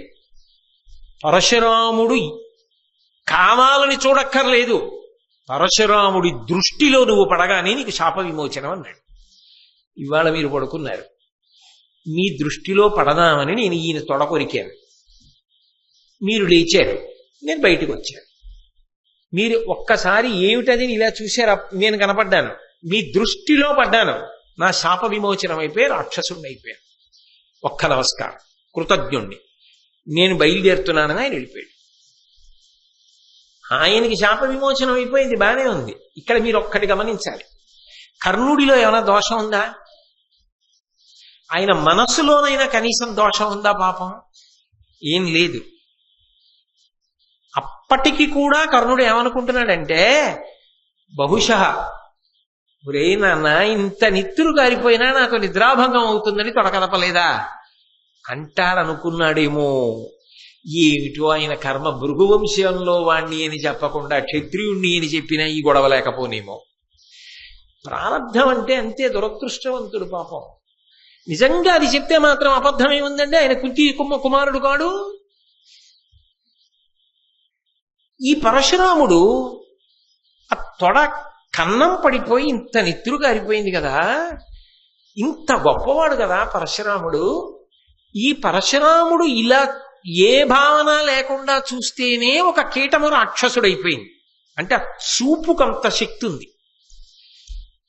ఎవరు వీడి ఇంత భరించగలిగాడు? ఇంత గురుభక్తి ఎలా వచ్చింది? అసలు ఎవరు వీడని కళ్ళు మూసుకొని ఒక్కసారి ఆలోచిస్తే, ఇతడు సూర్యుడి నుంచి వచ్చాడు, కుంతి కుమారుడు అని తెలుస్తుంది కదా. తెలిస్తే బ్రహ్మాస్త్రం పొందడానికి ఆనాటి ఆ పెట్టిన నియమానికి సరిపోయిందిగా, కర్ణుడిని శపించక్కర్లేదుగా. కానీ ఇంత పరశురాముడికి, నేను ఈ మాట అనకుండా ఉండలేని ఏమనుకోకండి, ఇంతటి పరశురాముడికి కర్ణుడు చేసిన శుశ్రూష జ్ఞాపకం రాలా, కర్ణుడి ఓర్పు జ్ఞాపకం రాలా. తను తొడ మీద పడుకుంటే తొడని పురుగు తొలిచేస్తున్న గురువుగారి సేవ చెయ్యాలని, నిద్రాభంగం కాకూడదని ఆయన పట్టినటువంటి ఓర్పు గుర్తురాలా. ఆయనకి ఏదో ఒక ధర్మ సూక్ష్మం గుర్తొచ్చి అన్నాడు, ఈ తాల్మి లేదు బ్రాహ్మణ జాతికి, నీవెవ్వడవు నిజంబరవుడు, నీ సూతజుడని వెరచుచూ ఆతండు ఆ మునివిరేణ్యుడతి కుపితుండై. రే, నువ్వు భృగువంశానికి చెందినవాడినని చెప్పావు, ఒక్కనాటికి భృగువంశంలో నువ్వు పుట్టినవాడివైతే ఇంత ఓర్పు పట్టలేవు. పురుగు తొడని తెలుస్తూ ఉండగా నిర్భయంగా ఇలా ఓర్పు పట్టడం సాధ్యం కాదు. కాబట్టి నువ్వు నాకు అబద్ధం చెప్పావు, నువ్వెవరు అన్నాడు. అబద్ధం చెప్పాడని కోప్పడిపోయాడు తప్ప అబద్ధం చెప్పైనా చదువుకోవడానికి ఎంత తాపత్రయంతో వచ్చాడు అన్నది ఆలోచన చేయలే. ఆయన శుశ్రూషను ఆలోచన చేయలే, ఆయన ప్రేమని ఆలోచన చేయలే, గురుభక్తిని ఆలోచన చేయలే, కనీసం దివ్య దృష్టితో చూడాల. చూసినా ఉపద్రవం ఉండేది కాదు. ఆయనకి అర్థమైంది. కర్ణుడు పాపం ఏం దాచలా, రాధాసుతుణ్ణి అధిరథుడి కొడుకుని అని చెప్పాడు. గమనించాడు. గమనించి ఆయన అన్నాడు, నువ్వు నా దగ్గర అబద్ధం చెప్పి నేర్చుకున్నావు కాబట్టి నీకు నేను నేర్పినటువంటి అస్త్రములన్నీ భగ్నమైపోవుగాక. 1 into 2 into 3 into 4 into 5 into 6 into అంటున్నాను అనుకోండి, నేను ఆఖరణ నేను ఎక్కడ ఆపుతానో అంత డబ్బిస్తాను మీకు అన్నాను అనుకోండి. నేను అంటున్నప్పుడు మీరు ఏమనుకుంటారు? 1 2 2 2 3 6 6 4 24 24 5 120 ఇలా పెరుగుతోంది, అబ్బాయి ఎంత ఇస్తాడో అనుకుంటారు. నేను 1 into 2 into 3 into 4 into 5 into 6 into 7 into 8 into 9 into 10 into 11 into 0 అన్నాను అనుకోండి, ఎంత ఇస్తాను? 0. 33 కోట్లు రానివ్వండి, 33 కోట్లు ఇంటూ 0 0. ఇన్ని కష్టాలు చివరికి ఏమయ్యాయి? ఈ అస్త్రములన్నీ భగ్నమైపోతాయి. అంటే ఇవేవి ప్రయోజనకరములు కావు. పోని అక్కడతో పోయిందా? ఇవి నేర్చుకోవడానికి వెళ్ళినందుకు కొత్త శాపం కూడా వచ్చింది. అర్జునుడితో యుద్ధం చేసేటప్పుడు రథచక్రం దిగబడిపోయింది. అయితే ఒక్క విషయాన్ని ఆలోచించవలసి ఉంటుంది. కర్ణుడికి ఎందుకు ఇన్ని శాపాలు? ఏమిటి ఆయన తప్పు? అసలు ఆయన దోషం ఏమిటి అని విచారణ చేస్తే, నేనైతే వ్యక్తిగతంగా నా అభిప్రాయం, ఆ సందర్భాలలో కర్ణుణ్ణి దోషం పట్టడం సాధ్యం కాదు. ఆయన తాపత్రయం అటువంటిది. కానీ ఒక్కటి మాత్రం బాగా గమనించాలి. కర్ణుడు మంచివాడు, కర్ణుడు గురు శుశ్రూషా తత్పరుడు. కర్ణుడికి అస్త్రములన్నీ ఫలించాయనుకోండి, అప్పుడు కర్ణుడు ఇవన్నీ ఎవరి మీద ప్రయోగిస్తాడు? పాండవుల మీద వేస్తాడు. ఇవన్నీ శక్తులు పొంది కర్ణుడు గెలిచాడు అనుకోండి, కర్ణుడు అవుతాడా రాజు? ఇన్ని మంచి గుణాలు ఉన్నవాడు ఒక్క మంచి గుణం లేని దుర్యోధనుడు అవుతాడు. అప్పుడు అధర్మానికి పట్టాభిషేకం జరుగుతుంది. అప్పుడు ధర్మం నశించిపోతుందా? నశించిపోదా? కర్ణుడికి వచ్చిన పెద్ద సమస్య సంఘదోషం. ఇవి కర్ణుడికిస్తే దీని ఫలితాన్ని దుర్యోధనుడు అనుభవిస్తాడు. కాబట్టి కర్ణుడు తన కొరకు కాదు, దుర్యోధనుడి కొరకు వాడతాడు. కాబట్టి ఇవి ఫలించకుండుగాక, ఇవి ఆయన యందు చేరకుండుగాక. ఆ శక్తి చేరకపోగా ఆయనకున్నటువంటి పటుత్వం ఏదైతే ఉన్నదో అది క్షీణించిపోవడానికి కారణమైంది. ఒక శాపం వెంట ఒక శాపం, ఒక శాపం వెంట ఒక శాపం తగులుతూ వచ్చాయి. కవచకుండలములు జారిపోయి, శక్తి అస్త్రమును పొందిన ఘటోత్కచుడి మీద పడిపోయింది. తల్లి చివరి నిమిషంలో వచ్చి చెప్పింది, నలుగురిని చంపనని చెప్పి ప్రతిజ్ఞ చేశాడు. అన్ని కమ్ముకొచ్చేసాయి చుట్టూ. దాని వలన ఏమైపోయిందంటే అనేకమైన పరిమితులలోకి వెళ్ళిపోయాడు. ఇన్ని పరిమితులలోకి వెళ్ళిపోయిన వాడు చిట్ట చివరికి అన్యమనస్కుడయ్యాడు. ఇది పైకి చెప్పలేడు, ఎవ్వరితో చెప్పలేడు. కానీ నిజానికి యుద్ధానికి వెళ్ళి చూడగానే అమ్మకిచ్చిన మాట, తనవారు తన మీద నమ్మకం పెట్టుకున్న దుర్యోధనుడు తన దగ్గర ఇన్ని అస్త్రాలు ఉన్నాయి అని అనుకుంటున్నాడు. ఇన్ని అయిపోయిన తర్వాత వెళ్ళి దుర్యోధనుడితోటి, దుర్యోధన దుర్యోధన నాకు కొత్తగా 2 శాపాలు వచ్చాయన్నాడు అనుకోండి. తన మాట ఏమో కానీ చాలా చాలా బాధపడిపోయేవాడు ఎవరు? నమ్మకం పెట్టుకున్నందుకు దుర్యోధనుడు. ఆ దుర్యోధనుణ్ణి బాధ పెట్టలేడు. నన్ను నమ్ముకుని కదా ఇంత చివరకు వచ్చేసాడు, ఇక ఇద్దరి మధ్య సంధి పొసగదు. ఇంకా ఈ స్థితికి వచ్చేసిన తరువాత దుర్యోధన నలుగురిని చంపను, పరశురాముడు నా అస్త్రములు భగ్నం అయిపోతాయన్నాడు, ఇంకొక ఆయన నా రథచక్రం భూమిలో దిగిపోతుందన్నాడు. ఇవన్నీ చెప్తే దుర్యోధనుడికి జ్వరం వస్తుంది తప్ప ఉపయోగం ఏమైనా ఉందా? చెప్పకుండా ఉంటే ఆహా ఇంత ఉందనుకుని వెళ్ళి చచ్చిపోతాడు. ఎలాగో అదే జరుగుతుంది. కాబట్టి చెప్పకపోతే వచ్చిన నష్టం ఏమిటనుకున్నాడో ఏమో మరి. అందుకని తిరిగి వెళ్ళిపోయాడు. పరశురాముడికో నమస్కారం పెట్టాడు, తిరిగి వెళ్ళిపోయాడు. ఇన్ని కష్టాలు పడి ఇంత శుశ్రూష చేసి ఏం పొందాడంటే 2 శాపాలు పొందాడు. పొంది దుర్యోధనుడి దగ్గరికి వెళ్ళాడు. దుర్యోధనుడు గబగబా ఎదురొచ్చాడు, లోపలికి తీసుకెళ్లాడు. మిత్రమారా అన్నాడు, అంతఃపురంలో కూర్చోబెట్టాడు. ఫలించిందా నీ శుశ్రూష, పొందావా దివ్యాస్త్రాలు అన్నాడు. నిజానికి కర్ణుడు పొందలేకపోవడానికి కారణం ఎవరు? దుర్యోధనుడే. కానీ ఆ దుర్యోధనుడి మనసు కష్టపెట్టలేని బలహీనతే కర్ణుడి. ఇన్ని జరిగిన కష్టపెట్టలేడు, ఆ కోణంలోకి వెళ్ళడు అసలు. అందుకే అన్నాడు, అధిప పరశురామునాశ్రయించితి కృతాస్త్రుండనైతి, నన్ను భండనమున మార్కొనంగలేరు మగలి జగంబున అనుడు అతడు ప్రమురితాత్ముడయ్యి. ఆ దుర్యోధనుడి దగ్గరికి వెళ్ళన్నాడు, అధిపా, ఓ రాజా దుర్యోధన, నేను పరశురాముడి దగ్గరికి వెళ్ళి గొప్ప సాధన చేశాను, గొప్ప శుశ్రూష చేశాను. కృతాస్త్రుండనైతి, అన్ని అస్త్రములు నాకు వచ్చాయి, తెలుసుకున్నాను వరకు నిజమే, భగ్నమైపోతాయి అది చెప్పాడా? అది చెప్పడం. కాబట్టి కృతాస్త్రుండనైతి, నన్ను భండనమున మార్కొనంగలేరు మగలి జగంబుననుడు. అసలు ఈ లోకంలో ఏ వీరుడు కూడా నన్ను ఎదుర్కొనలేడు. ఇది మాత్రం అబద్ధమేగా, తనకి తెలుసుగా, తన అంతరాత్మకి తెలుసుగా.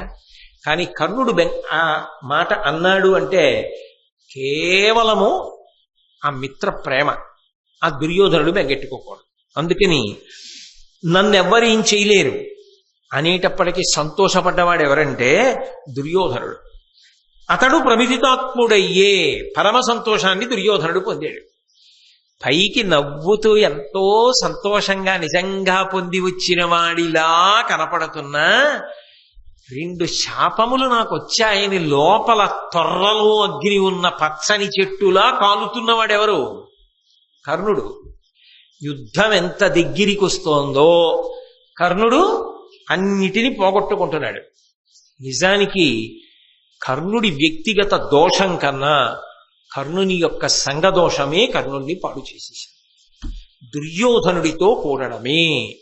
మహాభారతాన్ని వినండి, మహాభారతాన్ని చదువుకోండి అని ఎందుకు చెప్తారంటే, ఒకడు ఎంత మంచివాడు కానివ్వండి, వ్యక్తిగతంగా ఎంత క్రమశిక్షణ కలిగిన వాడు కానివ్వండి, వాడు సరి అయిన వాడితో కూడలేదనుకోండి స్నేహంలో, వాడు మంచివాడైనా వాడు సంఘదోషము కలిగిన వాడైతే, సరి అయిన వాడితో కలిసి తిరగకపోతే, స్నేహితులను సరి అయిన వాళ్ళని ఎంచుకోకుండా అధర్మం వైపు తిరగడం మొదలు పెడితే ఈశ్వరానుగ్రహమునకు దూరమైపోతాడు. కలగవలసిన విభూతి కూడా కలగదు.